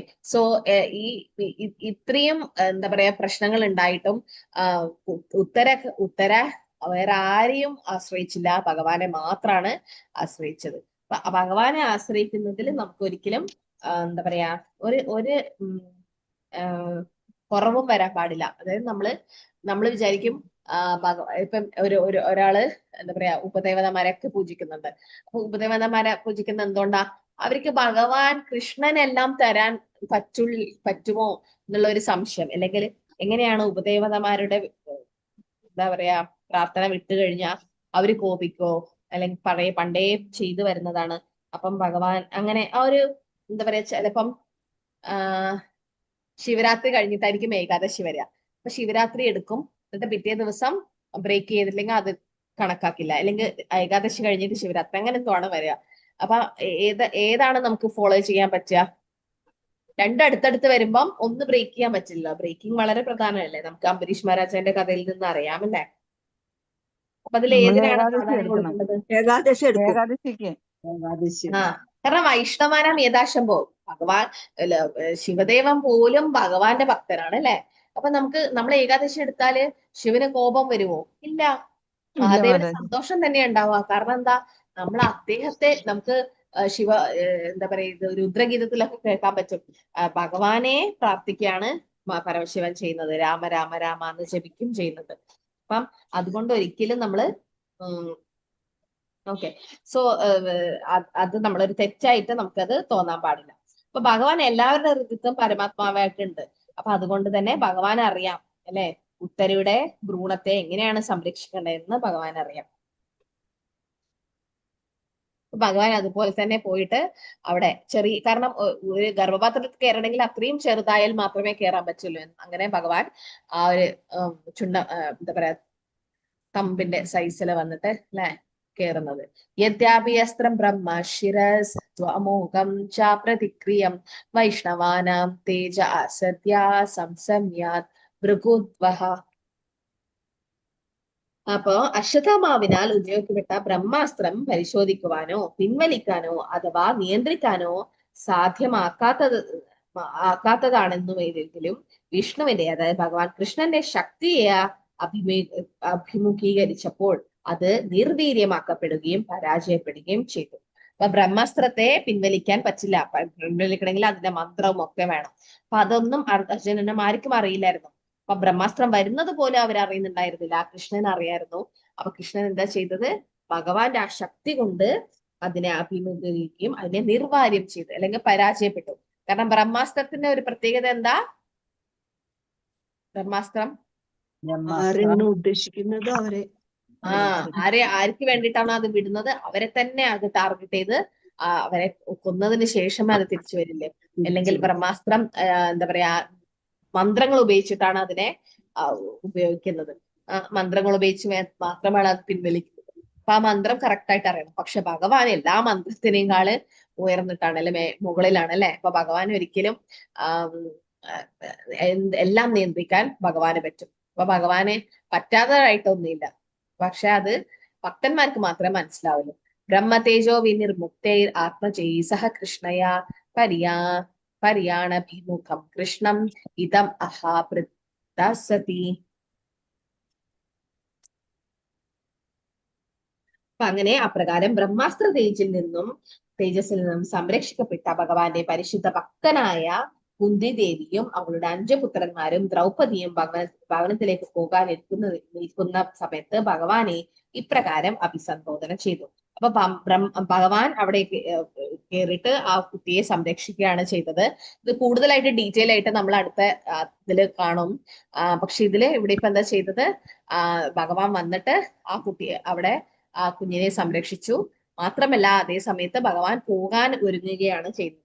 അപ്പൊ ഭഗവാൻ അവിടെ പോകാൻ ഒരുങ്ങുമ്പോൾ ആരൊക്കെ ഉണ്ടായിരുന്നത്? കുന്തി മഹാറാണി, ദ്രൗപദി, പിന്നെ 5 പുത്രന്മാര് പാണ്ഡവര്, അവരൊക്കെ അവിടെ ഉണ്ടായിരുന്നു. അങ്ങനെയാണ് കുന്തി മഹാറാണി കുന്തിസ്തുതി തുടങ്ങുന്നത്. ഇത് നമുക്ക് അടുത്ത ഇതിൽ സ്റ്റാർട്ട് ചെയ്യാം. കുന്തി ദേവി വിടവാങ്ങുന്ന ഭഗവാൻ കൃഷ്ണന് പ്രാർത്ഥനകൾ അർപ്പിക്കുന്നത്. ഈ പ്രാർത്ഥനകൾ നിങ്ങൾക്ക് പറ്റുന്നത്ര നിങ്ങൾ പഠിക്കുക. ഇതിൽ കുറച്ച് പ്രാർത്ഥനകൾ നിങ്ങൾ പഠിക്കേണ്ടതായിട്ടുണ്ട്, അത് മെമ്മറൈസ് ചെയ്യണം. പക്ഷെ ഈ പ്രാർത്ഥനകള് ശുദ്ധ ഭക്തയായ കുന്തി മഹാറാണി ചെയ്ത പ്രാർത്ഥനകളാണ് അല്ലെ. അപ്പൊ അത് ചൊല്ലുമ്പം ഭഗവാന് കൂടുതൽ സന്തോഷമാവും. പിന്നെ എളുപ്പത്തില് എല്ലാ സ്തുതികളും വെച്ചിട്ട് ഗജേന്ദ്ര സ്തുതി, ഭീഷ്മസ്തുതി, എല്ലാ സ്തുതികളിലും വെച്ചിട്ട് ഏറ്റവും എളുപ്പമായിട്ട് നിങ്ങൾക്ക് പഠിക്കാൻ പറ്റുന്നതും കുന്തി സ്തുതിയാണ്. ഓക്കെ, അതിൽ ഏറ്റവും നിങ്ങൾക്ക് എളുപ്പമായിട്ട് നിങ്ങൾ എപ്പോഴും ചൊല്ലുന്നതാണ് കൃഷ്ണായ വാസുദേവായ ദേവകീ നന്ദനായ ച നന്ദഗോപകുമാരായ ഗോവിന്ദായ നമോ നമ. പിന്നെ നമ പങ്കജനാഭായ നമ പങ്കജമാലിനി നമ പങ്കജനേത്രായ നമസ്തേ പങ്കജാഗ്രേ. ഇത് 2 ഈസി അല്ലേ, ഇത് നിങ്ങൾക്ക് വേഗം പഠിക്കാൻ പറ്റും. കൃഷ്ണായ വാസുദേവായ, ഇത് നന്ദഗോപകുമാരായ ഗോവിന്ദായ നമോ നമ. അപ്പം എന്താ പറയുന്നത്? വസുദേവസുതനും ദേവകിയുടെ ആനന്ദനിധിയും നന്ദമഹാരാജാവിനെയും വൃന്ദാവനത്തിലെ മറ്റു ഗോപന്മാരുടെയും ബാലകനും ഗോക്കളുടെയും ഇന്ദ്രിയങ്ങളുടെയും ഉജ്ജീവിപ്പിക്കാനുമായ ഭഗവാന് എന്റെ സാദര പ്രണാമം. കൃഷ്ണൻ എന്ന് പറഞ്ഞാൽ എന്താ അർത്ഥം? കൃഷ്ണൻ എല്ലാവരെയും ആകർഷിക്കുന്നു. ആകർഷിക്കുന്നവൻ അല്ലെ. വാസുദേവൻ വസുദേവന്റെ പുത്രൻ, ദേവകി നന്ദൻ ദേവകിയുടെ പുത്രൻ, നന്ദഗോപൻ നന്ദപത്മരാജന്റെ, ഗോവിന്ദ ഗോവിന്ദ പറഞ്ഞ ഗോക്കളിയും ഇന്ദ്രിയങ്ങളെയൊക്കെ ആനന്ദം നൽകുന്നവൻ അല്ലെ. നമോ നമ. അപ്പം ഭഗവാന് എന്താ പറയാ പ്രണാമങ്ങൾ അർപ്പിക്കുകയാണ് ചെയ്യുന്നത്. അപ്പം നിങ്ങൾക്ക് ഇവിടെ കാണാൻ പറ്റുന്നുണ്ട് വസുദേവരാണ് നല്ലൊരു ഭക്തൻ. പക്ഷെ വസുദേവർ ഭഗവാനെ ശാന്തരസ ഏകദേശം വാത്സല്യരസാണ്, പക്ഷെ അവിടെ ഐശ്വര്യ മിശ്രിത ആയതുകൊണ്ട് വസുദേവരിങ്ങാളി എന്താ പറയാ ഭാഗ്യം ദേവകി മാതാവിന്. എന്തുകൊണ്ടാ? വസുദേവർ തലയിലാണ് ഭഗവാനെ കൊണ്ടുപോയത്, പക്ഷെ ദേവകി മാത എവിടെയാണ് ഭഗവാനെ വെച്ചത്? വയറിനകത്ത്. തന്റെ ഗർഭപാത്രത്തിൽ അല്ലെങ്കിൽ തന്റെ മടിയിൽ. അപ്പം ജനിച്ചു. അത് കഴിഞ്ഞിട്ട് പക്ഷെ ദേവകിയും വസുദേവർക്കും അത്ര ഭാഗ്യമില്ല. കാരണം ജനിച്ച ഉടനെ തന്നെ ഭഗവാൻ പോവാണ് ചെയ്യുന്നത്. അവിടുത്തെ ആ സമയം തൽക്ഷണം ഗോകുലത്ത് പോകുന്നുണ്ട്. അപ്പൊ അവരെയും കാളി സൗഭാഗ്യമായിരിക്കാണ് നന്ദമഹാരാജുണ്ട് അവിടെ അല്ലെ, നന്ദമഹാരാജാവ്. പക്ഷെ നന്ദമഹാരാജാവ് രാവിലെ എന്താ പറയാ ഭഗവാനെ കൂടെ നിന്നിട്ട് പിന്നെ അപ്പോഴും ജോലിക്കൊക്കെ പോകും. പക്ഷെ ഭഗവാന്റെ കൂടെ തന്നെ ഉണ്ടായത് യശോദമയാണ് അല്ലെ. യശോദമയാണ് കൂടുതൽ ഭാഗ്യവതി. യശോദമയനേക്കാളി ഭാഗ്യവതികൾ ആരാണ്? ഗോപിമാര്. ഈ ചിത്രത്തിൽ കാണുന്നില്ലേ ഗോപിമാര് അല്ലെ, ഗോപിമാരും രാധാറാണിയും. കാരണം എപ്പോഴും ഭഗവാൻ അവരെ കൂടെ ഉണ്ടല്ലേ. ഗോപന്മാരും നിങ്ങൾക്ക് പറയാം. ഗോപന്മാരെ എന്താ പറയാ? കൃത പുണ്യ പുഞ്ച ഇത്തം സദാ ബ്രഹ്മ സുഖാനുഭൂത്യ ദാസ്യം ദദാനാം നരതാരകേന മായാശ്രിതാന പരദൈവതേന സാഖ്യം ബ്രജാഹും കൃത പുണ്യ പുഞ്ച. കൃത പുണ്യ പുഞ്ച എന്ന് പറഞ്ഞാൽ ഈ ഗോപന്മാരെ എത്ര പുണ്യാണ് ചെയ്തത് അല്ലെ, ഭഗവാന്റെ കൂടെ കളിക്കാനും. അപ്പൊ പകല് മുഴുവനും ഗോപന്മാരുടെ കൂടെയാണ് ഭഗവാൻ ഉള്ളത്, രാത്രി രാധാറാണിയും സഖിമാരുടെ കൂടെ. അപ്പൊ അവരാണ് ഏറ്റവും, നിങ്ങള് ഉപദേശാമൃതത്തിലാ അല്ലല്ലേ വരുന്നത് അല്ലെ, ആരാണ് ഏറ്റവും ഉയർന്ന ഭക്ത എന്ന് വരുന്നത്? രാധാറാണിയാണ് വരുന്നത്. അപ്പം ഇത് ഏറ്റവും ഈസിയായ പ്രാർത്ഥനയല്ലേ, നിങ്ങൾക്ക് എല്ലാവർക്കും പഠിക്കാം, എല്ലാ ദിവസവും ചൊല്ലാനും പറ്റും. കൃഷ്ണായ വാസുദേവായ ദേവകീ നന്ദനായ ച നന്ദഗോപകുമാരായ ഗോവിന്ദായ. ഓക്കെ, അപ്പൊ നമുക്ക് അടുത്ത ആഴ്ച കുന്തിസ്തുതി കൂടുതലായിട്ട് നമുക്ക് പഠിക്കാം. കുന്തിമാരാന്റെ പ്രാർത്ഥനകള്. കാരണം ആദ്യം പറയുന്നത് നമസ്യേ പുരുഷം തു ആദ്യം ഈശ്വര പ്രകൃതി പരം അലക്ഷ്യം സർവഭൂതാനാം അന്തർബഹിർ അവസ്ഥിതം മായാജവനികാച്ചന്നം അജ്ഞാതോക്ഷജമവ്യം അലക്ഷ്യസേ മൂഢദൃശാ നാട്ടോ നാട്യോദരോ യഥാ തഥാ പരമഹംസാനാ മുനീനാം അമലാത്മന ഭക്തിയോഗവിധാനാർത്ഥം കഥം പശ്യേമഹി സ്ത്രീയ. സോ ഇതിലൊക്കെ എന്താ പറയാ കൂടുതലായിട്ടും കുന്തിമഹാറാണി ഭഗവാന്റെ പരമദിവ്യത പുരുഷനായ ഭഗവാനെയാണ് പ്രകീർത്തിക്കുന്നത്. അതായത് പരമദിവ്യത പുരുഷനാണ് ഭഗവാൻ എന്ന് കുന്തിമഹാറാണിക്ക് അറിയായിരുന്നു. അതുകൊണ്ടാണ് കുന്തിമഹാറാണി ഭഗവാനെ എങ്ങനെയാണ് ദർശനം എടുക്കാറ്? ദർശനം നമ്മൾ ഭഗവാനെ പാദം മുതലല്ല, പാദം മുതൽ സാധാരണ എടുക്കുന്നത്. അര മുതലാണ് കുന്തിമഹാറാണി എടുത്തത്. എന്തുകൊണ്ടായിരിക്കും?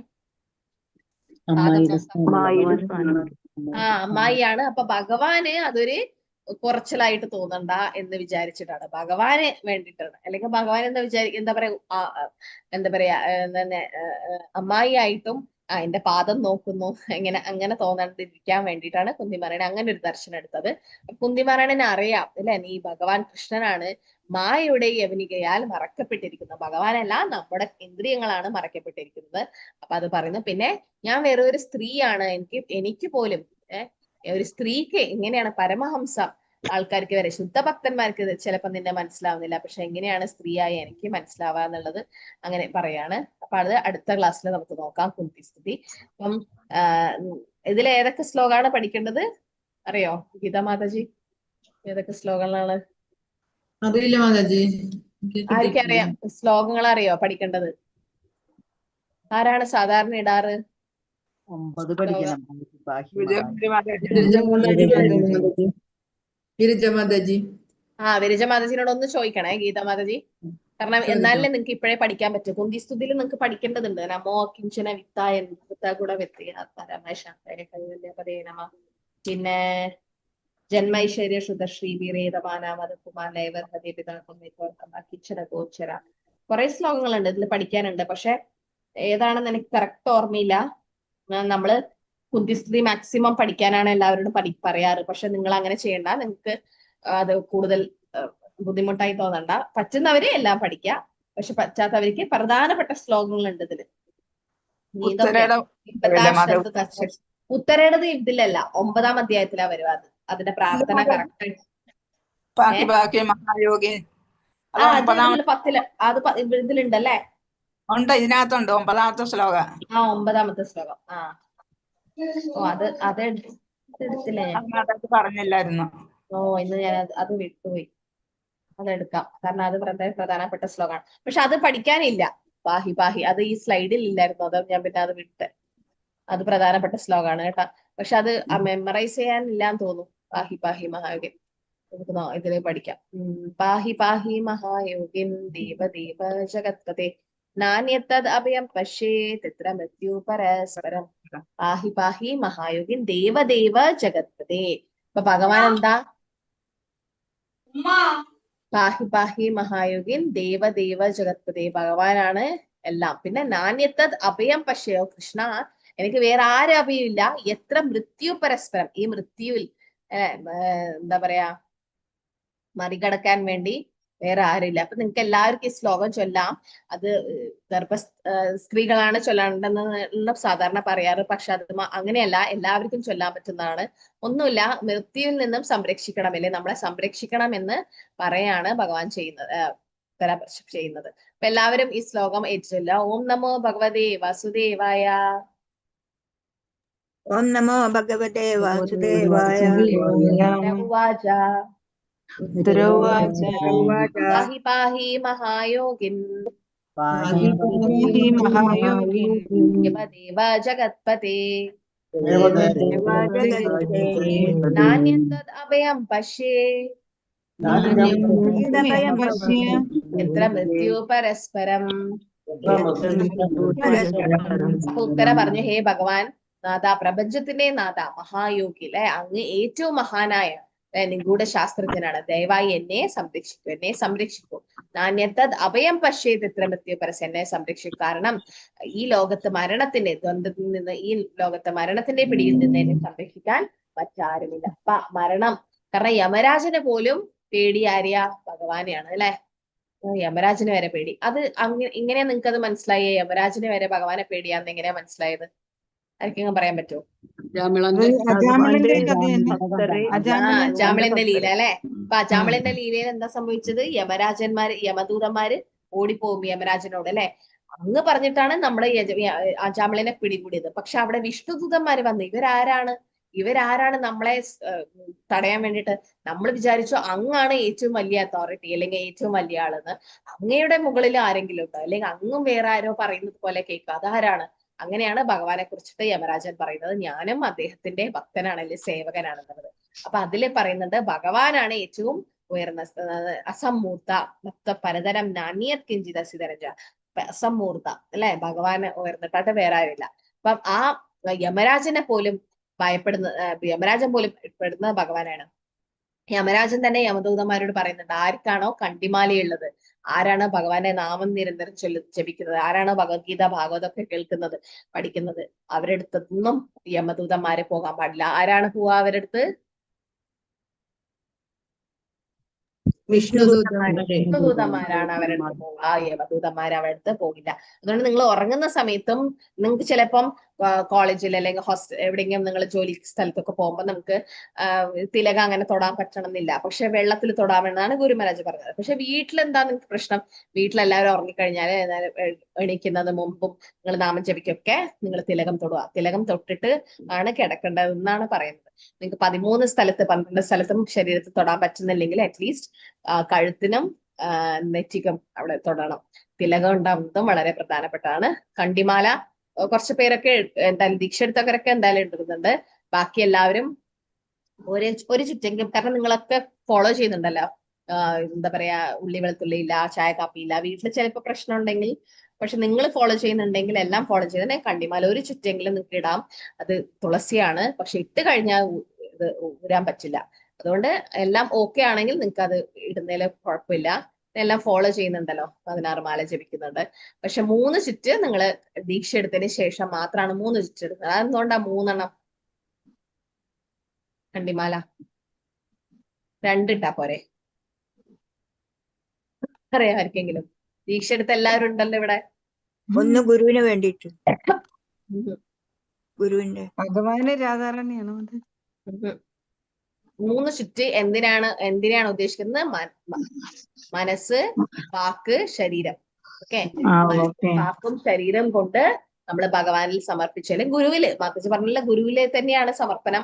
ഗുരുവിലൂടെയാണ് നമ്മൾ കൃഷ്ണനിലേക്ക് എത്തുന്നത്. അപ്പൊ നമ്മളെ മനസ്സ്, അതായത് ഭഗവാനെ കുറിച്ച് ചിന്തിക്കുക, വാക്ക് നമ്മൾ നാമം ജപിക്കുക, അല്ലെ ഭഗവാനെ കീർത്തനങ്ങൾ പാടുക, അല്ലെങ്കിൽ പ്രചരിപ്പിക്കുക, മനസ്സ്, വാക്ക്, പിന്നെ ശരീരം കൊണ്ട് ഭഗവാന്റെ സേവ ചെയ്യുക, അല്ലെങ്കിൽ എല്ലാം നമ്മൾ ഭഗവാനിൽ സമർപ്പിച്ചു എന്നാണ് അതിന്റെ അർത്ഥം. ത്രിദണ്ഡി സന്യാസി എന്ന് പറയുന്നില്ലേ, വൈഷ്ണവ സന്യാസികൾക്ക് ആ ദണ്ഡ ഉണ്ടാവുമല്ലോ വലിയ, അത് പക്ഷെ അതിന്റെ ഉള്ളില് 3 തണ്ടുണ്ടാവും, 3 ഉണ്ടാവും, 3 വടി. അതും അത് തന്നെ, മനസ്സ്, ശരീരം, വാക്ക്. പക്ഷെ മായാവാദികൾ ഏകദണ്ഡ സന്യാസി ആയിരിക്കും, അവർ ത്രിദണ്ഡമല്ല. അപ്പം ഒരിക്കൽ മഹാപ്രഭു മായാവാദി സന്യാസിയിൽ നിന്നാണ്, കേശവ് ഭാരതിയിൽ നിന്നാണ് സന്യാസം സ്വീകരിച്ചത്. അപ്പൊ ആ മഹാപ്രഭുയുടെ ആ സന്യാസം പിന്നെ ഏകദണ്ഡിയായിരുന്നു, മായാവതിയായിരുന്നുണ്ട്. ആ ഏകദണ്ഡം പക്ഷെ മായാവതി അല്ലല്ലോ, ഭഗവാൻ തന്നെയല്ലേ, ഒരു ലീലയ്ക്ക് വേണ്ടി ചെയ്തതാണ്. എന്നിട്ട് അത് നിത്യാനന്ദ പ്രഭു അത് വെട്ടി 3 കഷ്ണങ്ങളാക്കും, എന്നിട്ട് ഗംഗയിൽ എറിയും. എന്നിട്ട് പറയും, അങ്ങക്ക് എന്തിനാണ് ദണ്ഡം വേണ്ട, കാരണം പരമഹംസ സ്റ്റേജിൽ സന്യാസം എത്തിക്കഴിഞ്ഞ അവസാനത്തെ സ്റ്റേജിൽ ദണ്ഡം എടുക്കണം എന്നില്ല. പ്രഭുപാദർ അങ്ങനെ പിന്നെ യാത്ര ചെയ്യുമ്പോൾ എടുക്കാറില്ല. അത് കാരണം ചൈതന്യ മഹാപ്രഭു ഭഗവാൻ തന്നെയാണ്, കൃഷ്ണൻ തന്നെയാണ്, അല്ലെ? ഓക്കെ, അപ്പൊ ഇതില് ഭഗവാന്റെ പാദങ്ങളിൽ സ്വയം സമർപ്പിക്കാതെ ഒരാൾക്ക് ഭൗതിക ലോകത്തിലെ മരണത്തിന്റെ ക്രൂരമായ കൈകളിൽ നിന്ന് സ്വയം സംരക്ഷിക്കാൻ കഴിയില്ല. എന്ന് വെച്ചാ ശരീരത്തിന് മരണമില്ല എന്നല്ല, ഭക്തരായാലും ശരീരം നശിക്കും. പക്ഷേ നമേ ഭക്ത പ്രണശ്യതി എന്ന് പറയുന്നത് ഭക്തൻ അടുത്ത ജന്മവും ശുചിനാം ശ്രീമതാംഗേഹലെ ഭക്തിയിൽ ഉയർന്നു വരും, ഒരിക്കലും നീച ജന്മത്തിലേക്ക് പോകില്ല. ആ ഇതില് ഭക്തന്മാർക്ക് മരണമില്ല എന്ന് പറയുന്നു. ഓക്കെ, ഹരേ കൃഷ്ണ കൃഷ്ണ കൃഷ്ണ ഹരേ ഹരേ, ഹരേ രാമ രാമ രാമ ഹരേ ഹരേ. ഈ ശ്ലോകം പക്ഷെ മെമ്മറൈസ് ചെയ്യണമെന്ന് എനിക്ക് ഓർമ്മയില്ല. പക്ഷെ ഗീതാ മാതാജി ഒന്ന് ജസ്റ്റ് വിരജ മാതാജിനോട് ചോദിച്ചിട്ട് ശ്ലോകങ്ങളൊക്കെ ഒന്ന് ഗ്രൂപ്പിലിടണം കേട്ടോ, പഠിക്കേണ്ടത്. എല്ലാവരും പഠിച്ചു തുടങ്ങിക്കോട്ടെ, കാരണം അവസാനം പഠിക്കുമ്പോൾ ബുദ്ധിമുട്ടായിരിക്കും. ഇപ്പോഴേ നിങ്ങൾ പഠിച്ചു തുടങ്ങുക. കൂടുതൽ ശ്ലോകങ്ങൾ സ്തുതി പഠിക്കാൻ പറ്റിയെങ്കിൽ നല്ലത്. എല്ലാ ദിവസവും അത് ചൊല്ലുവാണെങ്കിലും വളരെ നല്ലതാണ്, ഭഗവാന് കൂടുതൽ ഇഷ്ടം. ആർക്കും എന്തെങ്കിലും സംശയം ഉണ്ടോ, നിങ്ങൾ കൂട്ടിച്ചേർക്കാനുണ്ടോ? കൃഷ്ണ ഹരേ കൃഷ്ണ മാതാജി, ഉത്തരായണത്തിന് കാത്തിരിക്കുന്നുണ്ടല്ലോ, അതൊന്നും കൂടി പറഞ്ഞ മാതാജി. ഏതാ? ഭീഷ്മരെ ഉത്തരായണത്തിന് എല്ലാ കാത്തിരുന്നേന്ന് പറഞ്ഞില്ലേ മാതാജി, അതൊന്ന്. അത് ഉത്തരായണ. ഇപ്പൊ നാരായണ എന്ന് പറഞ്ഞാൽ എന്താ അർത്ഥം? നാരായണന്റെ അയനം, മാറ്റം. അയനം മാറ്റം മാത്രാണോ അത്? അല്ല, ജലം എന്നൊരു ഇത് വരുന്നുണ്ട്, നാരായണൻ. ആർക്കറിയാം? ജലം എന്നൊരു ഇത് വരുന്നുണ്ടോ? ജലത്തിൽ ആശ്രയിച്ചെടുത്തവനാണ് നാരായണൻ. മാതാജി അതുപോലെ ഇപ്പം പറഞ്ഞില്ലേ, മാതാജി പറഞ്ഞു തീർന്നോ? ഏതാ? ഈ ഉത്തരായണൻ എന്ന പേര് ഭാഗവതത്തിൽ എവിടെയെങ്കിലും ഭഗവാനെ കുറിച്ച് പറയുന്നുണ്ട്? അതൊരു പുതിയ നല്ലൊരു കാര്യമായിട്ട് തോന്നുന്നു കേട്ടപ്പോഴേ. അതേപോലെ ഭാഗത്തിലുള്ള ആചാര്യന്മാര് പറഞ്ഞതാണ്, അതേപോലെ ശരി. അതേപോലെ ഉത്തരായണത്തിൽ മരിച്ചാൽ എപ്പോ പറയുമ്പോ ഇതിനകത്ത് ഭഗവാൻ കൃഷ്ണനെ കണ്ടാൽ എന്ന അർത്ഥം വരുന്നുണ്ടല്ലോ, അങ്ങനെ ചിന്തിക്കുമ്പോ. അപ്പം ഭീഷ്മര് വടക്കേ ചക്രവാളത്തിൽ സൂര്യൻ എത്താനല്ല കാത്തിരുന്നേ, ഒരുപക്ഷെ ഈ കൃഷ്ണനെ കാണാൻ തന്നെ അങ്ങനെയാണോ? നമ്മള് വേണമെങ്കിൽ അങ്ങനെ ചിന്തിച്ചൂടെ? കൃഷ്ണനെ കണ്ടാൽ മുക്തിയാണ് എന്ന് പറയുന്നത് പോലെ തന്നെ ഉത്തരായണൻ എന്ന പേര് കൊടുക്കുന്നുണ്ടെങ്കിൽ പിന്നെ അവിടെ സൂര്യന്റെ തന്നെ ആവശ്യം വരുന്നില്ലല്ലോ, ശ്രീകൃഷ്ണൻ വരുന്നില്ല. അതാ പറഞ്ഞേ. അപ്പൊ ഭഗവാനെ കാത്തിരിക്കുകയാണ് ഭീഷ്മദേവ് ചെയ്തത്. കാരണം ശുദ്ധഭക്തന്മാരെ നമ്മൾ ഭഗവത്ഗീതയിൽ തന്നെ പഠിച്ചു, രാത്രി പകല് ഏത് സമയത്തും ശുദ്ധഭക്തന്മാരുടെ ആത്മാവ് ശരീരം വിട്ടു പോയാലും ഒരു കുഴപ്പമില്ല, അല്ലെ? ശുദ്ധഭക്തന്മാർക്ക് ആ സമയത്ത് തന്നെ എന്താ പറയാ, ഏത് സമയത്ത് കാരണം ഭഗവാനെ ഓർത്തുകൊണ്ടാണ് അവര് പോകുന്നത്. അപ്പൊ അവർക്ക് ഈ സൂര്യന്റെ ഇതൊന്നും രാത്രി പകല് ഒന്നും ഒരു പ്രശ്നമല്ല. ശുദ്ധഭക്തന്മാർക്ക് അവർക്ക് ഭഗവാനെ ഓർക്കാൻ പറ്റിയില്ലെങ്കിലും അഹം സ്മരാമി മത്ഭക്ത, ഭഗവാൻ അവരെ ഓർക്കും. അപ്പൊ അതുകൊണ്ട് അത് ഒരു പ്രശ്നമല്ല. അപ്പൊ അത് പറയുന്ന നാരായണൻ, ആ വെള്ളത്തെ ആശ്രയിക്കുന്നവൻ, അല്ലെ? അതുപോലെ ഉത്തരയുടെ ഗർഭത്തെ ആശ്രയിച്ചവൻ, അല്ലെങ്കിൽ ആ സമയത്ത് കുറച്ച് സമയത്തേക്ക് വേണ്ടി പരീക്ഷ മഹാരാജാവിന്റെ സംരക്ഷിക്കാൻ ഭഗവാൻ പോയി. അപ്പൊ അതൊരു ആചാര്യൻ പറഞ്ഞതാണ്. അങ്ങനെയും അതിനെ വ്യാഖ്യാനിക്കാം. അല്ലെങ്കിൽ പേര് ഭയങ്കര ആപ്റ്റായിരിക്കുന്നു. ഭഗവാൻ ആ ഉത്തരയുടെ ഗർഭപാത്രത്തില് ഇതൊക്കെ ആ ഒരു വ്യക്തിയെ വേണ്ടിയിട്ടാണ് ഭീഷ്മദേവ്. കാരണം ഭീഷ്മദേവന് ഭഗവാന്റെ ഭക്തനാണ്. ഭീഷ്മദേവ് ആ പാർത്ഥസാരഥി രൂപത്തിലാണ് 18 ദിവസം യുദ്ധത്തിന് ഭഗവാനെ കണ്ടത്. അർജുനന് പോലും ആ ഭാഗ്യം കിട്ടില്ല. അർജുനൻ പിന്നിലായിരുന്നു ഭഗവാന്റെ. അപ്പൊ ആ രൂപം വേറെ എവിടെയും ഭഗവാനെ കാണാൻ പറ്റില്ല. കാരണം വൃന്ദാവനത്തിൽ ഭഗവാൻ ആ പാർത്ഥസാരഥി രൂപത്തിലില്ല. അപ്പൊ ഭീഷ്മദേവ് പോയത് ഒരു വൈകുണ്ഠത്തിലേക്കാണ്. ആ വൈകുണ്ഠത്തിലെ പാർത്ഥസാരഥി രൂപത്തിലാണ് ഭഗവാനുള്ളത്. ആ സാരൂപ്യ മുക്തിയാണ് ഭീഷ്മദേവന് കിട്ടിയത്. ഭീഷ്മദേവന് മാത്രമല്ല, കൗരവർക്ക് എല്ലാവർക്കും. പ്രഭുപാദർ അതിന്റെ ഭാവാർത്ഥത്തിൽ പറയുന്നുണ്ട്, അവർക്ക് ആർക്കും സായുജ്യ മുക്തിയല്ല. കാരണം അവരൊക്കെ ഭഗവാന്റെ അസോസിയേറ്റ്സ് ആണ്. അവരൊക്കെ ഭഗവാനെ കണ്ടുകൊണ്ട് ആ രൂപത്തിൽ കണ്ടുകൊണ്ടാണ് പോയത് അല്ലെ. അപ്പം അതുകൊണ്ട് ഭീഷ്മദേവ് അതുപോലെ തന്നെ ശുദ്ധഭക്തനാണ്. ഭഗവാൻ ആ ശുദ്ധഭക്തന് വേണ്ടി തന്റെ ശപഥം പോലും ഭഗവാൻ തെറ്റിച്ചു. അത്രയും നല്ല ഭക്തനാണ് ഭീഷ്മദേവ്. ആ ഭീഷ്മദേവിനെ സന്തോഷിപ്പിക്കാൻ വേണ്ടിയിട്ടാണ് അപ്പൊ ഭഗവാന് വേണ്ടിയിട്ടാണ് ഭീഷ്മദേവ് അവിടെ വെയിറ്റ് ചെയ്തതെന്ന് പറയുന്നു. ഓക്കെ, ഹരേ കൃഷ്ണ. മാതാജി മാതാജി, മാതാജി ഗോപിചന്ദനം തൊടുമ്പോഴേ നമുക്ക് അതിന്റെ നടുക്ക് സ്റ്റിക്കർ ഒട്ടിക്കുന്നതിന് പകരം കുങ്കുമം തൊടാം അല്ലേ? ഗോപിചന്ദനം തൊട്ട് കഴിഞ്ഞിട്ട് ഇവിടെ നമ്മള് സ്റ്റിക്കർ അല്ലേ ഒട്ടിക്കുന്നത്? അതിന് പകരം കുങ്കുമം എന്തായിട്ടാണ്? ഇങ്ങനെ ഒരു ബിന്ദിയായിട്ട് ചൊട്ടയായിട്ടാണോ? അല്ലോ ചെറുതായിട്ട്. സാധാരണ തിലകത്തിൽ അങ്ങനെ വെക്കാറില്ല. കുങ്കുമം ഇവിടെ നെറ്റിക്കല്ലേ വെക്കാറ്? തിരുനെറ്റിക്ക് കുങ്കുമം ഇടാറുണ്ട്. അത് ദേവിയുടെ ഇതാണോ? പാർവതി ദേവിയുടെ.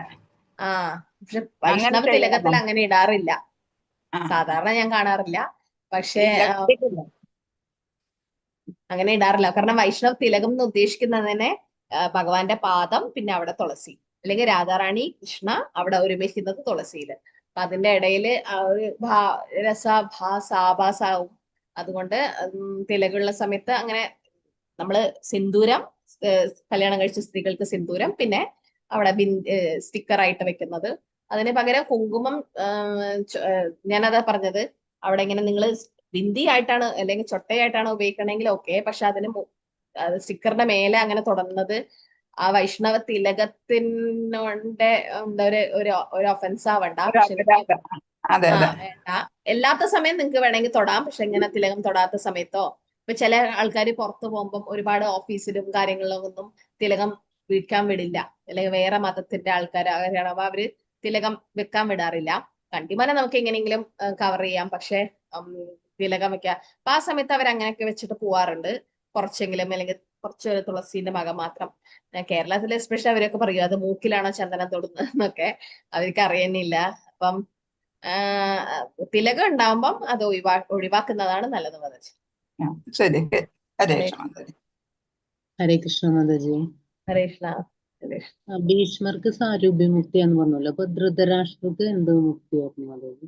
ധൃതരാഷ്ട്ര അവസാനം 13-ാം അധ്യായത്തിൽ പറയുന്നുണ്ട്. ധൃതരാഷ്ട്ര എന്താ ചെയ്യുന്ന വെച്ചാ അവസാനം വിതുരർ വന്നിട്ട് പറയും, എല്ലാ കുട്ടികളും മരിച്ചില്ലേ, 100 ആള് മരിച്ചു, ഇനിയും ഒരു നായിനെ പോലെ ഭീമൻ, ദുര്യോധനും ദുശാസനെയൊക്കെ കൊന്ന ഭീമന്റെ ചെലവില് എന്തിനാ ജീവിക്കുന്നത്? നിങ്ങക്ക് നല്ല എന്താ പറയാ, ഒരുപാട് കട്ടിയുള്ള വാക്കിൽ പറയും, നിങ്ങൾ എന്തിനു വേണ്ടിട്ട്, നാണമില്ലേ ഇങ്ങനെയൊക്കെ ജീവിക്കാൻ വേണ്ടിട്ട്? ഇത്രയും പ്രശ്നങ്ങൾ ഉണ്ടായിട്ടും കാരണം എന്തിനു വേണ്ടിയിട്ടാ വിതുര അങ്ങനെ പറയുന്നത് വെച്ചാൽ, ധൃതരാഷ്ട്രരെ കൊട്ടാരൊക്കെ വിട്ടിട്ട് വനത്തിൽ പോയിട്ട് ഭഗവാനെ ധ്യാനിക്കാൻ വേണ്ടിയിട്ട്, വാനപ്രസ്ഥം എടുക്കാൻ വേണ്ടിയിട്ടാണ് പറയുന്നത്. പിന്നീട് ധൃതരാഷ്ട്രം ഗാന്ധാരിയും കൊട്ടാരൊക്കെ വിട്ടു പോവും, കാട്ടിൽ പോവും. അവിടെ വിതുരർ ആധ്യാത്മിക ജീവിതം നയിച്ചിട്ട് പോകും.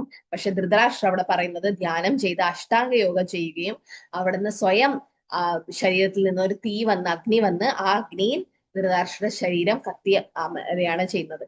അപ്പൊ അവിടെ മോക്ഷം തന്നെയാണ് കിട്ടുന്നത്, സായുജ്യ മുക്തിയല്ല. കാരണം ധൃതരാഷ്ട്രം ഭഗവാന്റെ അസോസിയേറ്റ് ആണ്, സഹചാരിയാണ്. പക്ഷെ അവിടെ അഷ്ടാംഗ യോഗയാണ് ചെയ്തത്. ശുദ്ധ ഭക്തനാകാൻ പറ്റില്ല, കാരണം വൈഷ്ണവ അപരാധം ചെയ്തു, പാണ്ഡവർക്ക് കുറെ അപരാധം ചെയ്തുകൊണ്ട് ശുദ്ധ ഭക്തനായില്ല. പക്ഷെ മോക്ഷം കിട്ടി. ആ തീയില്, അത് ശരീരം സ്വയം യോഗയിലൂടെ അഗ്നിക്ക് ഇതായി, അഗ്നിയിൽ ആ ശരീരം കത്തിയമർന്നു. അവിടെ ഗാന്ധാരി ആ തീയിൽ ചാടി, സതി സതി അനുഷ്ഠിക്കുകയും ഗാന്ധാരി അവിടെ മരിക്കുകയാണ്. എന്നിട്ട് വിതുരർ നാരദ് മുനി പോയിട്ട് യുധിഷ്ഠിര മഹാരാജനോട് പറയും, നീ അവരെ അന്വേഷിച്ചു പോകണ്ട. കാരണം യുധിഷ്ഠിരന്റെ വല്ലാത്ത വിഷമം വരും ധൃതരാഷ്ട്രവും ഗാന്ധാരിയും പോയതുകൊണ്ട്. തിരിച്ചവരെ കൊണ്ടുവരാൻ പോകുമ്പോൾ നാരദ് മുനി തടയും, പറയും പോകണ്ട, കാരണം അവര് ഭക്തിയുത സേവനം ചെയ്യാൻ വേണ്ടിയിട്ടാണ് വനത്തിൽ പോയത്. അവിടെയും അവര് സ്വയം ശരീരം ഉപേക്ഷിക്കും. അവരെ അന്ത്യകർമ്മം പോലും ചെയ്യേണ്ട ആവശ്യമില്ല, കാരണം അവര് അഗ്നിയിൽ അത് എരിയാണ് ചെയ്യുക. പിന്നെ ഗാന്ധാരി സതി ചെയ്യും. അതൊക്കെ 13-ാം അധ്യായത്തിന്റെ അവസാനം പറയുന്നുണ്ട് മാതാജി. നമ്മളത് പഠിക്കും. പക്ഷെ എല്ലാവർക്കും ഭഗവാനെ സാരൂപ്യ മുക്തി തന്നെയാണ് കിട്ടിയത്. മാതാജി കുന്തിദേവിയും പോയില്ലായിരുന്നു അവരുടെ കൂടെ? എല്ലാവരും പോയി. കുന്തിറാണി അവരും കൂടെ പോയില്ല. കുന്തി മഹാറാണി പിന്നീട് ഇവിടെ കൂടെ വിതുരർ, ധൃതരാഷ്ട്ര, ഗാന്ധാരി മാത്രമാണ് പോയത്. കുന്തി മഹാറാണി ഭഗവാൻ സ്വധാമത്തിൽ പോയി എന്ന് അറിഞ്ഞപ്പം യുധിഷ്ഠിര മഹാരാജ് പോയ സമയത്ത് പാണ്ഡവരും ദ്രൗപദിയും കുന്തി മഹാറാണി അവരെ കൂടെയാണ് പോയത്. പിന്നീട് അവരും തിരിച്ച് ഭഗവാനിലേക്ക് അടുത്തേക്ക് തന്നെ തിരിച്ചു പോയി അവരുടെ ലീലകൾ അവസാനിപ്പിച്ചിട്ട്.